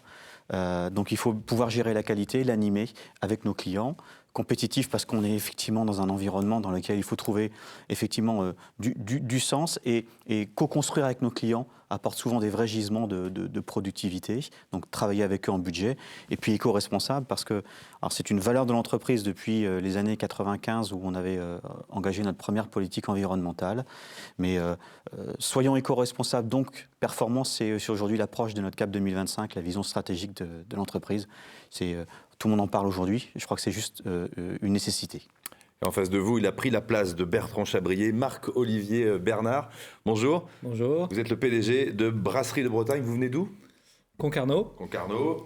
Brasserie de Bretagne, c'est 4 marques de bière, bien connues pour certaines. Brit, la plus connue, Saint-Erwan, Dremwell et Armen. Donc Dremwell, Armen, marque de bière bio. Le bio représentant déjà 40% de nos productions de bière. Et vous embouteillez combien de bouteilles par jour ? De petites bouteilles ? 150 000 bouteilles à peu près, on va passer à 200 000. Donc on est sur des volumes significatifs. Et 2020 pour vous, c'est un tournant dans l'entreprise avec un déménagement qui va vous permettre de passer un cap et un nouveau braquet vers une production peut-être plus raisonnée et engagée, vous l'avez dit déjà. C'est vrai. Alors 2020 a été une année pleine de surprises et pas que pour nous. On devait terminer nos travaux fin mars de notre nouvelle brasserie. Le 17 mars au soir, tous les ouvriers ont quitté le chantier de peur d'être contaminés. Donc on a finalement déménagé fin mai 2020 dans un nouvel outil, mais qui est beaucoup mieux dimensionné effectivement par rapport à nos besoins actuels et futurs. Et grâce à ça, on va pouvoir continuer à assurer la croissance et la diffusion de nos marques dans l'Ouest évidemment, mais également sur le territoire français. Et Olivier Cinquin, qui est directeur général de la SICA Saint-Paul-de-Léon, va nous rejoindre dans quelques instants. Je crois qu'il n'est pas encore en ligne depuis Saint-Paul-de-Léon. Si, c'est bon. Ah, est-ce que vous m'entendez, monsieur Cinquin ? Super. On ne vous entend pas, on vous voit. Est-ce que vous m'entendez ? Est-ce que vous êtes là ? Bonjour. Il y a un petit problème de connexion, on va se reconnecter. Vous me dites en régie, Dominique, lorsqu'on pourra discuter. C'est bon ? Ah, monsieur Cinquin, vous nous entendez ? Bonjour ? Bon, on règle ça et on revient vers vous. La SICA Saint-Paul-de-Léon, c'est plus de 800 producteurs de légumes, mais aussi d'horticulture ornementale, en plein champ, ou sous abri, en conventionnel ou encore en bio. La SICA fête ses 60 ans cette année, on évoquera ça tout à l'heure. Monsieur Caron, qu'avez-vous observé ces derniers mois ? Le changement de consommation, de mode de consommation des Français et des Européens, parce que vous sillonnez tout le continent. Qu'est-ce que ça a impliqué chez vous finalement ? En fait, on a traversé une crise qui a été un révélateur et un accélérateur, donc aussi bien pour la partie industrielle, pour nos clients industriels, que pour la partie supply chain. Un des premiers constats, on l'a évoqué là, dans les plusieurs interventions précédentes, nous, on est un pur player de la logistique business to business, mais on a vu cette sollicitation arriver vers le B2C, donc forcément une mutation de la consommation, de la demande du consommateur, et donc cet impact sur la supply chain. Des sujets extrêmement importants autour de l'agroalimentaire, sur tous les sujets de traçabilité et d'intégrité, dans un contexte de pression sanitaire extrêmement fort. Et puis, dans notre activité internationale, il y a eu aussi la combinaison avec un événement européen compliqué pour les industriels et la supply chain en 2020. Ça a été le Brexit, donc qui a été aussi un nouveau phénomène qui est venu se cumuler sur toutes les difficultés qu'on a rencontrées dans l'organisation de la supply chain. Même constat chez vous, chez les transports Bréger. Alors vous transportez des produits finis qui impliquent d'autres paramètres. Alors, oui, juste pour remettre le périmètre, on intervient donc soit ce qu'on appelle sur des flux amont, donc des producteurs industriels jusqu'aux plateformes de la grande distribution, ou sur des flux aval, c'est-à-dire soit de l'industriel pour des flux qui sont en camion complet, souvent en général, vers le lieu de vente, mais on n'intervient pas, ou la plateforme du grand distributeur vers ses magasins, mais on n'intervient pas sur éventuellement la livraison domicile sur les derniers kilomètres, donc c'est important. nous, ce qu'on observe, alors ce qui n'est pas forcément une tendance, mais qui effectivement, comme on est tous d'accord, une crise, c'est un accélérateur ou un révélateur, c'est effectivement le déplacement, le développement des lieux de vente intramuros, je dirais, dans les cités, favorise évidemment le morcellement des expéditions et l'augmentation des fréquences de livraison. Donc ça, c'est vraiment quelque chose de très concret qu'on a pu rencontrer, avec toujours cette règle qui est il n'y a pas de report de vente. Donc les produits doivent être impérativement sur le lieu de vente de manière maintenue et régulière. Et puis ce qu'on observe aujourd'hui, et là c'est par contre un mouvement de fond, c'est que tout à l'heure on parlait de conditionnement, de vrac. On s'aperçoit effectivement que de plus en plus il y a un développement du conditionnement qui est plutôt adapté à la mise en vente, à la mise en rayon, et donc de fait de moins en moins adapté à la préservation des marchandises et encore moins à l'optimisation des transports. Donc ce sont des éléments, le tout dans un contexte économique compliqué, que ce soit au travers du consommateur. On le voyait tout à l'heure dans votre démarrage, on veut du produit de qualité, on veut du produit de terroir ou de territoire. Par contre, le prix, il doit être hyper serré. D'un côté, et de l'autre côté, les relations entre les industriels et la grande distribution, notamment en termes de cahier des charges logistiques, deviennent de plus en plus contraignants, pour ne pas dire pénalisants. Des pénalités. Entre autres, et ce qui devient effectivement un élément effectivement très important. Donc, comme conséquence, on voit de plus en plus de contraintes techniques d'accès dans les cités. Alors on pourra voir technique, physique, et voire même réglementaire, et puis effectivement cette prise en compte de tous ces éléments. Nous allons saluer pour la 5e fois, mais cette fois-ci ça va marcher, Monsieur Cinquin à Saint-Paul-de-Léon. Bonjour. Bonjour, désolé. Non, je vous en prie. Vous fêtez, enfin pas vous, j'en sais rien, la SICA vos 60 ans cette année. À l'époque, le Finistère, c'était le bout du monde. Alors ça l'est encore, mais c'est plus accessible grâce à la SICA, notamment. Alors je ne fête pas mes 60 ans, c'est vrai. La SICA de Saint-Paul fête ses 60 ans cette année dans un confinement ou une configuration assez particulière. Donc on est une coopérative agricole, et vous l'avez rappelé, dans le monde du légume, l'horticulture. On a quelques filiales et je suis ravi de l'invitation par Serge Rimbaud, avec qui on a travaillé il y a quelques années pour un projet qui vient de voir le jour. Et j'ai vu également Bretagne qui a eu quelques difficultés liées au confinement, puisqu'on vient d'ouvrir une plateforme de 70 000 m² qui va nous permettre effectivement, par rapport au corridor européen, corridor logistique européen, de mieux servir le consommateur européen, puisqu'on est tous conscients, il n'y a pas un consommateur mais des consommateurs partout en Europe, en France, en local, et nous travaillons 40% à l'export, 70% pour certains produits. Donc effectivement, même si le Finistère est loin de l'Europe, on se doit, nous, de nous structurer pour mieux livrer et mieux accompagner, si je puis dire, les attentes du consommateur, qui a fortement évolué, et ça a été dit également par CEDOG, en quelques mois. L'évolution du consommateur a été extrêmement importante, et à nous de nous adapter. Et je suis ravi que depuis quelques semaines, on puisse travailler dans un nouvel environnement qui regroupe l'ensemble de notre offre sur Saint-Paul-de-Léon. Ça a changé quoi déjà depuis quelques semaines? Est-ce que vous avez des choses appréciables à mettre en avant depuis l'installation de cette nouvelle plateforme? En fait, nous avions jusqu'à présent une vingtaine de sites de collecte, et lorsque nous avons démarré juste avant le confinement, un partenariat avec Amazon, avec Gourming, le DUF ou d'autres opérateurs en quasi-réfrigéré, il fallait que l'on aille faire du picking dans différentes stations de collecte. Aujourd'hui, le fait d'avoir un seul site nous permet d'offrir en fait un produit frais, ultra frais. Il est récolté le matin, il part à midi, à 14h ou à 17h. Nous a permis en fait d'offrir aux consommateurs quelque chose de beaucoup plus affiné.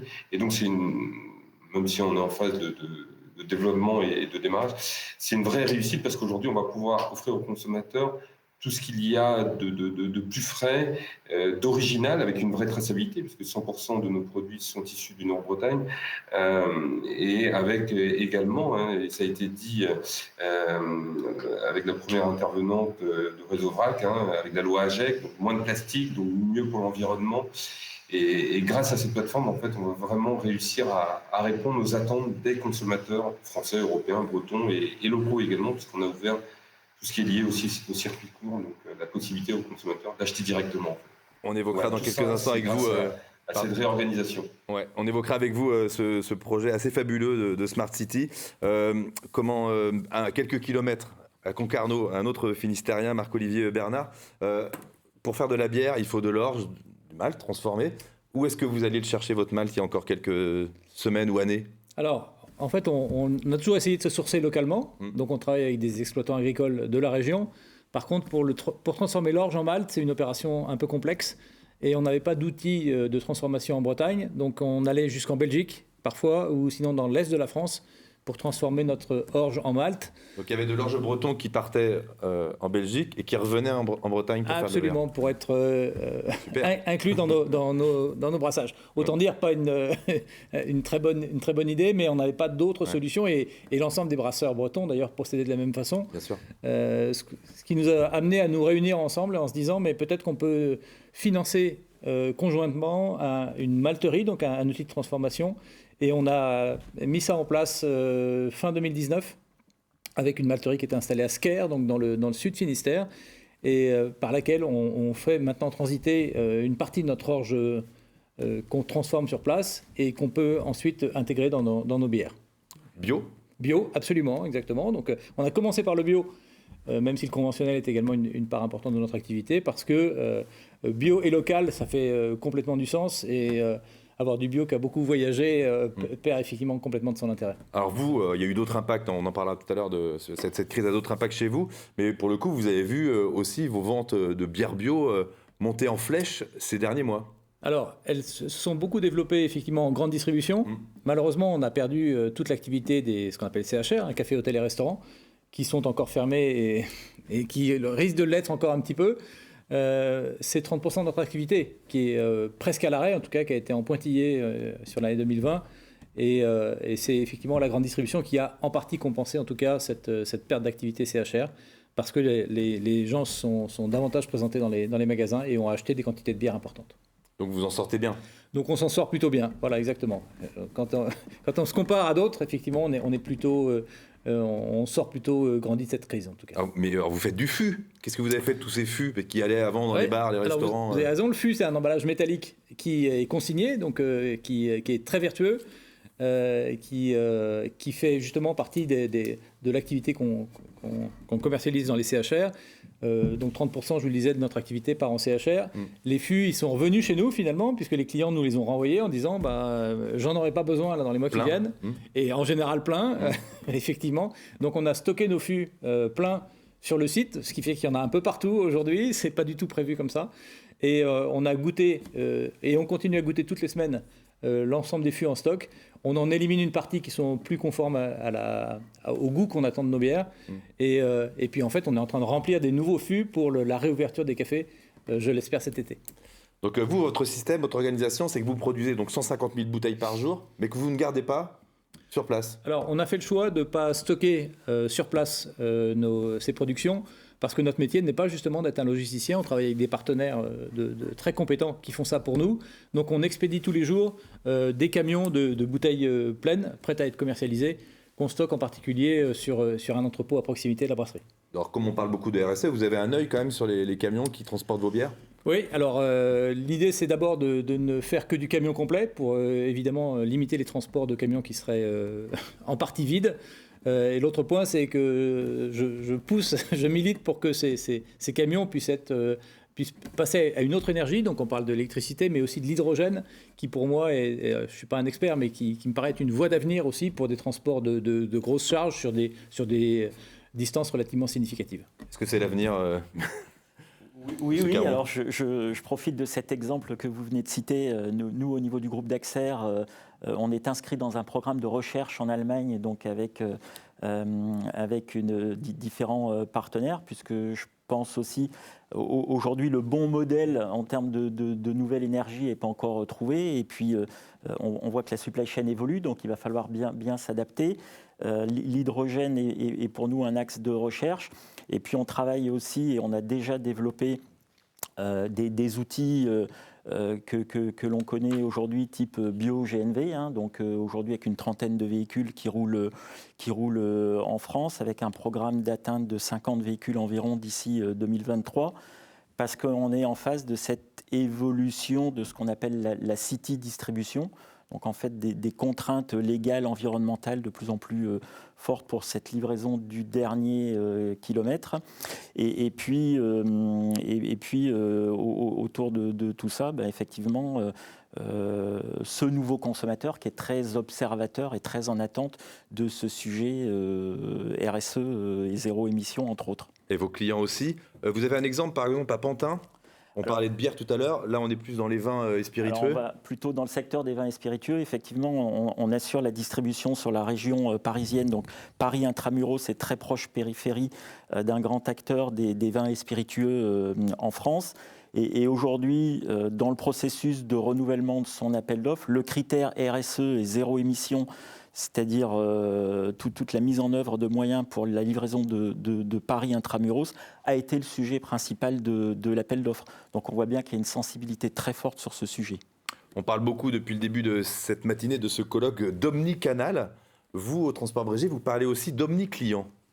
Oui, alors, c'est un peu la vision de l'organisation transport. C'est-à-dire qu'effectivement, aujourd'hui, pour pouvoir, si on veut avoir des vrais impacts en termes de performance, donc d'éco-responsabilité également, si on peut mutualiser des flux, non pas multi-destinations, mais multi-clients, on va évidemment, avec nos clients, trouver un intérêt sur tous les domaines, que ce soit RSE, économique et qualitatif également. C'est-à-dire qu'on développe des solutions aujourd'hui de pooling, ce qu'on appelle du pooling inversé, donc de la mutualisation. Alors le pooling existe depuis de nombreuses années, hein. Principe plutôt d'une grosse plateforme où au lieu d'avoir on va unifier un créneau de livraison pour plusieurs industriels. Et les industriels vont mettre leurs produits dans un camion plutôt qu'avoir chacun son camion qui va essayer d'arriver à l'heure en livraison.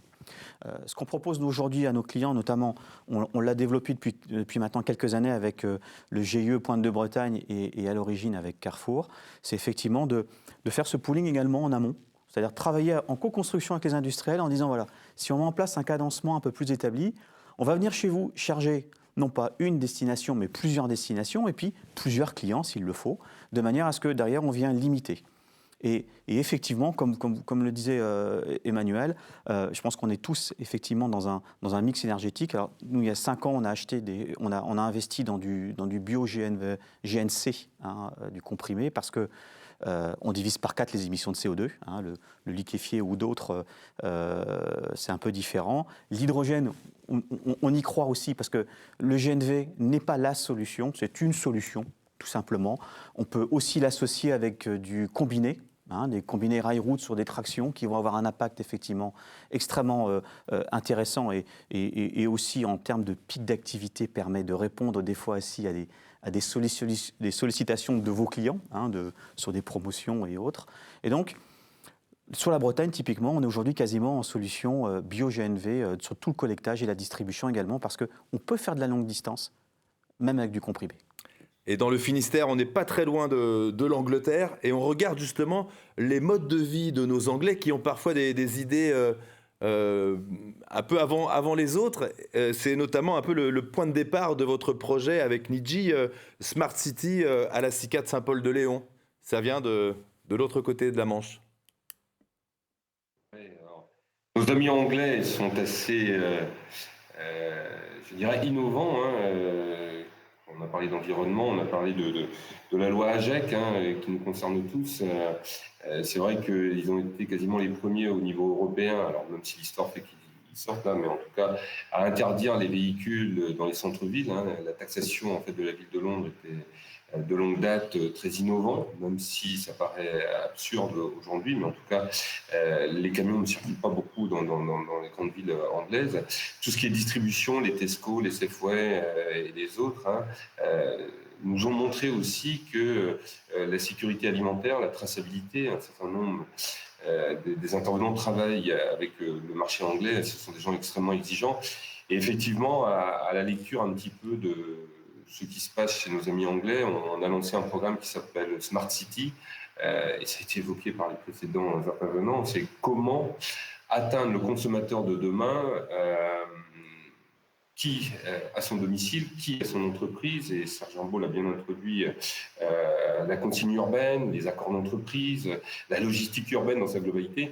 Et donc nous avons effectivement sous-traité avec des partenaires, vous avez cité Niji, effectivement, qui est un breton, toute cette veille très structurante qui nous permet aujourd'hui de développer une vraie stratégie pour atteindre, si je puis dire, le nouveau consommateur de demain, qui sera urbain en 2050, c'est-à-dire dans une génération, 70% de la population mondiale sera urbaine. Et donc, c'est-à-dire qu'il y aura un vrai sujet pour livrer, faire consommer des produits locaux, des produits agricoles. Qui plus est, il y aura un vrai écart, un gap, j'allais dire, de la connaissance du monde agricole, qui génère effectivement de alimentaire, et le consommateur qui vivra en ville.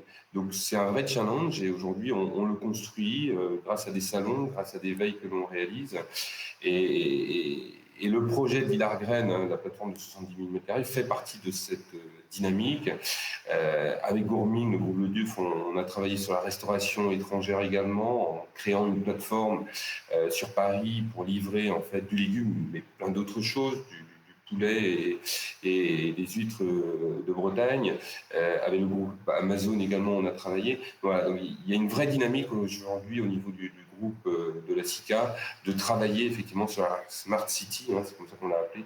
Et c'est extrêmement enrichissant. C'est une opportunité pour nous, un groupe coopératif agricole, de travailler sur cet environnement. Donc vous faites des tests, le test par exemple de vendre des choux-fleurs sur Amazon. Oui. Alors, Amazon, on a eu la chance de les rencontrer.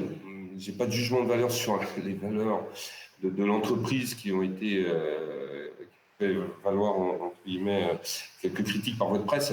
Nous, en fait, on considère qu'aujourd'hui, tous les circuits de distribution sont importants. On travaille en grande distribution, on travaille dans la restauration collective, on travaille également au circuit court, je l'ai dit, puisqu'on a modifié nos statuts coopératifs pour pouvoir le faire.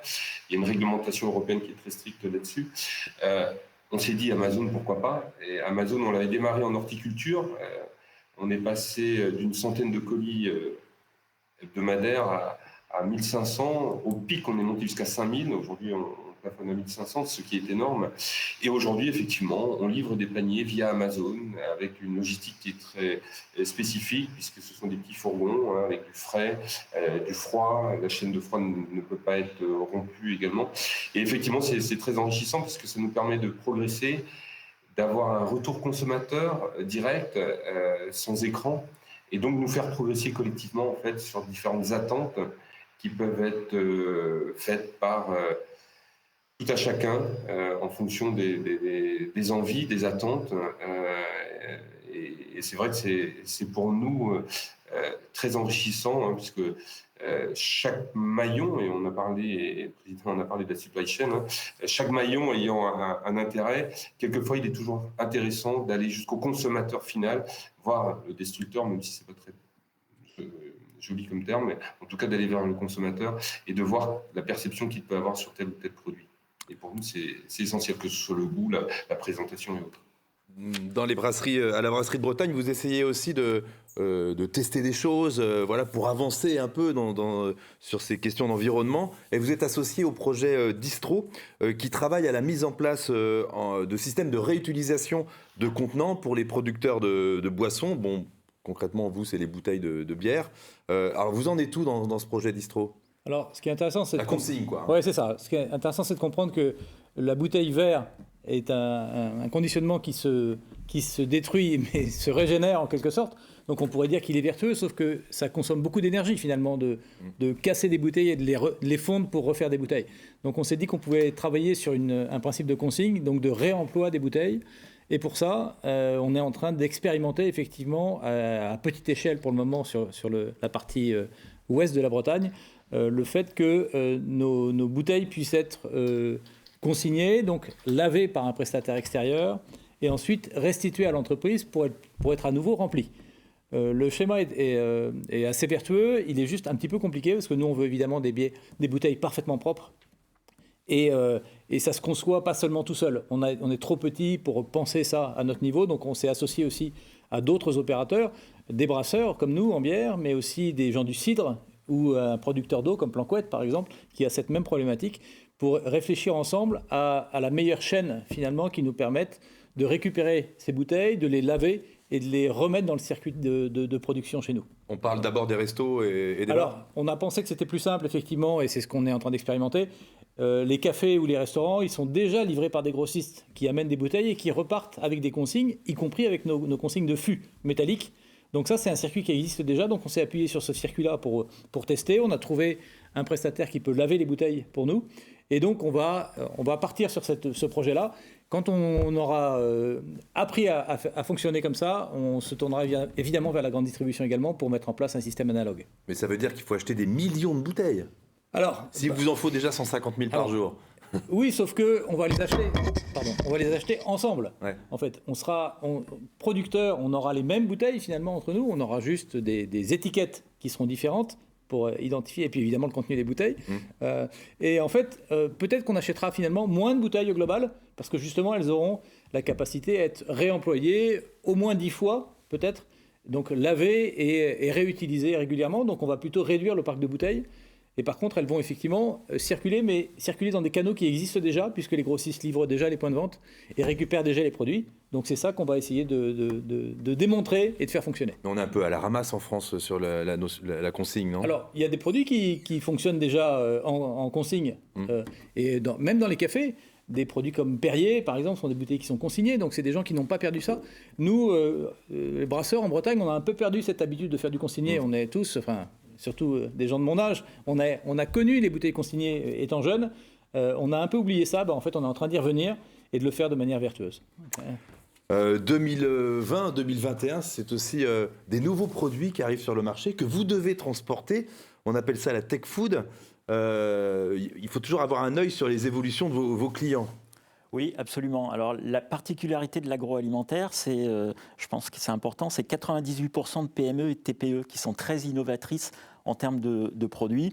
Et donc, depuis quelques années maintenant, il y a vraiment un phénomène d'accélération là, depuis 1 an, 2 ans.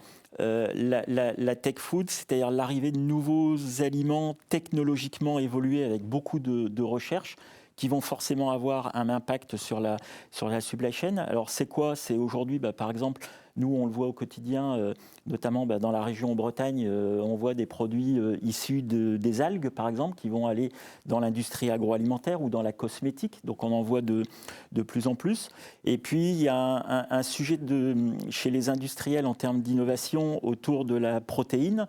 Donc on voit de plus en plus de produits à base de protéines végétales, donc pour compenser un peu des produits à base de protéines animales type viande, avec des très grandes entreprises qui ont déjà passé le cap en termes de mise à disposition de produits. Et puis la nourriture de demain, et ça va arriver très très vite, ça va être la protéine animale, j'allais dire 2.0, c'est-à-dire à partir des insectes. Dans un premier temps, tourner vers l'industrie d'alimentation des animaux, mais très rapidement, je pense, pour la nourriture humaine. Et ça, aujourd'hui, on va voir apparaître de nouvelles contraintes logistiques, on va voir apparaître des cahiers des charges pour nous, prestataires logistiques, qui vont être de plus en plus exigeants. Et cette évolution de la food tech fait aujourd'hui qu'on a un constat, quand on analyse les cahiers des charges de nos clients, on a un rapprochement, on a une convergence aujourd'hui dans l'industrie agroalimentaire, des exigences de l'agroalimentaire, des produits secs, ce qu'on appelle nous de l'ambient food, avec la température dirigée, avec les exigences de température dirigée. Donc ça va poser, et ça pose déjà des nouvelles questions en termes d'approche de la supply chain, et notamment, alors nos amis industriels le vivent tous les jours, des exigences de la grande distribution, on va parler d'IFS, de BRC, etc., qui mettent des contraintes nouvelles dans la supply chain. Et tout ça dans un contexte d'accélération des flux aussi. Donc c'est un gros sujet dans nos organisations. Et autre exigence de vos clients, vous observez aussi un besoin de mise à disposition du produit de plus en plus rapide et parfois avec des DLC Alors voilà, très courte. c'est tout l'enjeu de ces nouveaux produits qui arrivent. En fait, c'est ce que j'appelle moi la convergence des exigences entre les produits secs et les produits aujourd'hui frais ou sous température dirigée. Et puis c'est le sujet de tout ce qu'on a entendu ce matin, c'est ce nouveau consommateur qui s'habitue à avoir une disponibilité de produits de plus en plus rapide au travers d'une supply chain B2C, qui va de plus en plus faire ses courses à proximité, donc la mise à disposition, la disponibilité produit dans des points de vente plus proches, impacte aujourd'hui la supply chain avec effectivement des schémas d'organisation qui sont nouveaux et qui apparaissent de plus en plus techniques. Une réaction sur le chat, chers confrères, c'est pour vous je crois. Merci de citer en exemple Perrier, verre consigné. Voilà, signé de Jean-François qui travaille chez Nestlé Waters. Merci. Voilà, donc bravo à Perrier. Si vous avez des questions d'ailleurs ou des réactions, n'hésitez pas sur le chat, il nous reste 10 minutes. Je voudrais revenir avec vous sur le remplissage des camions, on l'a évoqué mais très rapidement. C'est presque une obsession chez vous et vous avez des chiffres. Ouais, et des résultats. Oui, parce que quand on parle d'amélioration de la performance, quelle qu'elle soit, on répète, qualitatif, budgétaire et éco-responsable, on essaie de travailler souvent sur la longueur donc des véhicules. Mais si vous regardez bien de manière très pragmatique, un véhicule, une semi va faire 33 palettes au sol et un camion va faire à peu près l'équivalent de 3 mètres de haut. Ça veut dire on a un tiers d'un camion utilisé. Alors, on peut essayer de trouver des moyens extrêmement plus respectueux avec du gaz, etc. Mais je crois qu'un des enjeux qu'on doit avoir également, c'est effectivement travailler sur les hauteurs, sur la capacité qu'on a à améliorer le vrai taux de remplissage. Alors, effectivement, c'est un des indicateurs qu'on a effectivement avec le GIE. J'y tiens beaucoup. Nous, on est passé de 17 palettes par camion à un peu plus de 35 palettes par camion de livraison. Et ça tient compte des petits points de livraison sur lesquels il y a souvent 5-6 palettes seulement à livrer. Donc quand on est sur des grosses plateformes de distribution, on arrive à plus de 40-42 palettes par camion de livraison. Avec toujours l'exigence de qualité, donc de préservation des produits. Donc je crois qu'on a un vrai travail aujourd'hui, tout en tenant compte effectivement des changements de conditionnement dont on a évoqué tout à l'heure, avec nos industriels en co-construction et avec aussi évidemment la grande distribution, c'est travailler sur justement comment peut-on améliorer le taux de remplissage de nos camions, qui permet également quand Bride va livrer des plateformes de la grande distribution, il n'y a pas forcément besoin de 33 palettes, c'est pas un acteur, il travaille sur des produits différents, des produits de terroir, donc on doit pouvoir permettre à différents industriels d'avoir un référencement national à des conditions économiques et des conditions responsables, raisonnées, on va dire. Donc il faut qu'on travaille dessus, on peut utiliser double étage, travailler sur le conditionnement, mais je crois qu'il y a sincèrement, on réfléchit quand même un peu mieux à plusieurs. Donc, c'est un vrai travail, cette intelligence collective, je crois qu'il faut qu'on développe en 2021. Et à Saint-Paul-des-Léons, Olivier Cinquin, vous n'allez pas me contredire, vous imaginez un peu les nouveaux modes de consommation futurs, mais il y a un truc qui est indéniable, c'est que depuis des mois, le local est revenu en force, et ça, c'est quelque chose que vous n'allez pas quitter, sur lequel vous allez continuer à travailler. Non, en fait, nous, dans notre marque, on a l'origine. Donc, l'origine Bretagne, on en est très fiers. Et c'est vrai qu'aujourd'hui, le local revient en force et c'est tant mieux. C'est tant mieux parce que ça va rassurer le consommateur. Et M. Caron l'a dit, IFS, BRC, mais il y a tout l'aspect sanitaire qui a été renforcé. Qui dit sanitaire, c'est la traçabilité, la sécurité alimentaire. Et derrière une marque, il y a une vraie promesse. Et je crois qu'on a la chance en Bretagne d'avoir un agroalimentaire extrêmement dense, avec de très belles marques, de très belles entreprises, connues, moins connues, peu importe. Et c'est vrai que le local va continuer à progresser. Nous, on y travaille à travers les casiers réfrigérés, à travers les circuits courts, on en a déjà parlé, le click and collect. Quand on regarde des innovations... Delta d'Or, je crois que c'est Ticloc, où demain on pourra même aller livrer à domicile avec des clés intelligentes qui seront partagées.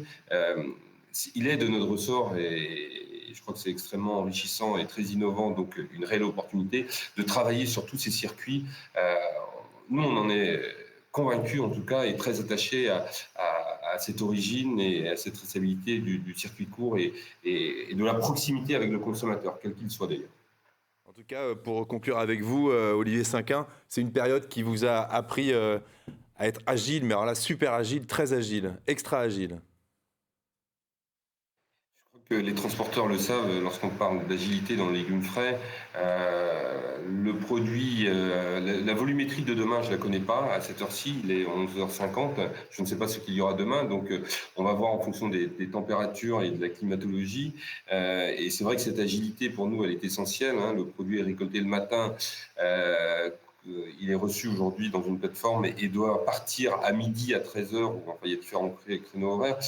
On est en circuit très court, en agilité totale volumétrique et nos partenaires transporteurs que je salue sont de réels partenaires et le challenge il est vraiment au niveau de la supply chain et c'est pour ça que c'est extrêmement intéressant et enrichissant de partager les expériences et ça a été cité plusieurs fois comment j'allais dire avec les transports abrégés l'initiative de Jean-Jacques Henaf aujourd'hui porte ses fruits et c'est extrêmement enrichissant et c'est collectivement en fait qu'on arrivera aujourd'hui à rassurer le consommateur et à réellement conquérir de nouveaux consommateurs par rapport à cette origine bretonne et cette origine agroalimentaire globale. Donc c'est extrêmement important. Merci Monsieur Cinquin. Une question sur le chat, question à tous d'ailleurs, mais vous pouvez peut-être commencer par répondre. Monsieur Caron, est-ce que le flux hyper tendu a encore de l'avenir dans la supply chain alimentaire ou est-ce que les enjeux RSE dont on parle depuis 2 heures remettront bientôt et sérieusement en cause ce paradigme? C'est une bonne question, c'est la question à laquelle on est confronté tous les jours. Je pense que dans l'agroalimentaire, il faut distinguer la typologie de produits. On sera en phase de toute façon de rapidité de flux, par définition sur des produits frais. Monsieur Cinquin l'a évoqué, des produits qui sont cueillis le matin, transformés dans la journée et mis en distribution. Donc là-dessus, ça va être compliqué de se séparer d'un réseau rapide. Après, il y a une vraie question de fond qui n'est pas seulement une question de transport, c'est une question RSE et c'est une question un peu philosophique entre les industriels et les distributeurs. Est-ce qu'aujourd'hui, sur des produits qui ont des dates de consommation qui sont plutôt longues, on doit se caler sur une logistique de produits frais ? C'est ça la vraie question aujourd'hui et c'est une question pas seulement de logistique, c'est une question globale et une question de société. Pour conclure et répondre sur cette même question, Alain Egerman, des Transports Abrégés, vous avez 1 minute. Ouais, 1 minute. Non, je suis assez... on vit une période extrêmement particulière, que ce soit dans le monde de l'industrie ou le monde de l'industriel en général. Donc l'agroalimentaire, en dehors de l'hyperfrais, fait qu'aujourd'hui, on n'a jamais connu une situation aussi de tension comme celle-là. C'est-à-dire qu'aujourd'hui, on voit bien que les industriels produisent quasiment avec déjà du retard. Donc on est dans une très grande pression. Je crois quand même qu'on peut être intelligent et compenser en partie ensemble ces choses-là. Il ne faut peut-être pas aller jusqu'au bout. Il y a effectivement, comme on le dit, il y a des logiques aujourd'hui qui vont forcément changer, ne serait-ce que par les cycles urbains, les contraintes urbaines qui vont arriver, qui vont faire qu'on va forcément travailler différemment sur des approvisionnements peut-être et des distributions un petit peu plus fines sur un dernier segment. Mais je vais peut-être laisser la parole plutôt à des industriels qui, eux, oui, ont... Oui, justement, on retrouve Monsieur Cinquin à Saint-Paul-de-Léon. Alors, sur ce flux hyper tendu dans la supply chain alimentaire, est-ce que ça a encore de l'avenir ? Vous, les fruits et les légumes, vous êtes en plein dedans. On est peut-être un peu atypique puisque nous, les produits sont conditionnés directement dans les exploitations. Finalement, nous, on a une plateforme de cross-docking, c'est-à-dire c'est juste un passage à quai. Les transporteurs comprendront le sujet. Chaque coup de frein coûte de l'argent. Dès qu'on va stocker, c'est de l'énergie, c'est du froid. Et donc tout ça va renchérir, si je puis dire, le produit rendu à destination en France, que ce soit local ou à l'étranger. Or, notre objectif, c'est de rendre l'accessibilité à tout à chacun, donc en termes de prix, en termes de fraîcheur. Chaque rupture de charge va décaler en fait la fraîcheur du produit, donc la promesse. Je crois qu'il n'y a pas de solution unique. Il y aura différents circuits, et ça a été redit. Il y aura peut-être une logistique très spécifique par typologie de produit vis-à-vis du consommateur. Je ne crois pas qu'il y aura un seul modèle économique, ça ne marchera pas. Merci beaucoup, Monsieur Cinquin, d'avoir été avec nous en visio depuis Saint-Paul-de-Léon. On va conclure avec vous, Monsieur Bernard, pour les brasseries de Bretagne. Est-ce que vous avez quelque chose à rajouter sur... Vous voyez bien, enfin vous me l'avez dit, vos clients regardent l'étiquette, quoi. Alors oui, mais d'abord, effectivement, quand on parle d'exigence de livraison, Nous, la grande distribution nous fixe un objectif de 98,5% de livraison conforme aux commandes qu'ils nous passent. Ça veut dire qu'il faut les livrer effectivement tous les jours, même si on pourrait envisager de livrer la bière une fois ou deux fois dans la semaine sur des quantités plus importantes. Et on sait que si on ne respecte pas ces standards, on a des pénalités effectivement significatives à payer. Donc il faut repenser le modèle globalement. Et je pense que c'est effectivement à l'occasion de table ronde un peu élargie avec nos amis distributeurs qu'on doit pouvoir faire évoluer les choses. Merci beaucoup à vous quatre d'avoir participé à cette dernière partie de ce colloque qui s'achève avec son président, le président de Bretagne Supply Chain. Vous voulez bien laisser votre place, Monsieur Bernard, à Serge Rambaud, président de Bretagne Supply Chain, qui a organisé cette matinée. Écoutez, je crois que, comme je le disais en introduction, nos intervenants, que je voudrais bien évidemment remercier très chaleureusement, nous ont éclairé sur le sujet, le nouveau consommateur. Je crois qu'il faut bien admettre aujourd'hui qu'on va passer à une nouvelle étape, un nouveau monde, un nouveau mode de consommation. Alors c'est vrai que tout ce qui est autour de la digitalisation, je ne veux pas oublier non plus tout ce qu'on appelle l'intelligence artificielle. Je pense qu'on va changer toute la distribution. Et comme ça a été dit, je crois qu'il faut que tous les acteurs, que ce soit les industriels, les prestataires de services, mais aussi les distributeurs, se mettent autour d'une table ronde et imaginent demain quels sont les modèles qui seront retenus, parce qu'il n'y aura pas qu'un modèle, il y aura une multitude de modèles qui vont se juxtaposer. Et je pense qu'il y a encore plein de choses qu'on ne sait pas, qu'on va découvrir pour une bonne et simple raison, c'est que la technologie évolue très très vite. Si je prends même que dans une entreprise comme celle que j'ai l'honneur de diriger, on fait aujourd'hui des inventaires avec des drones. Donc, ce que je n'aurais jamais pas imaginé il y a encore 5 ans. Et qu'est-ce que je peux imaginer dans 5 ans ? La technologie, la technique vont tellement vite aujourd'hui qu'elles bouleversent finalement nos organisations. Donc il faut sans cesse s'adapter. Et comme je le disais, j'espère que tout le monde va y trouver son compte et s'épanouir dans ce monde nouveau qui nous attend et qui a été accéléré effectivement par la pandémie. On l'a vu quand on a 70% de croissance, comme chez Celog, il faut bien réagir.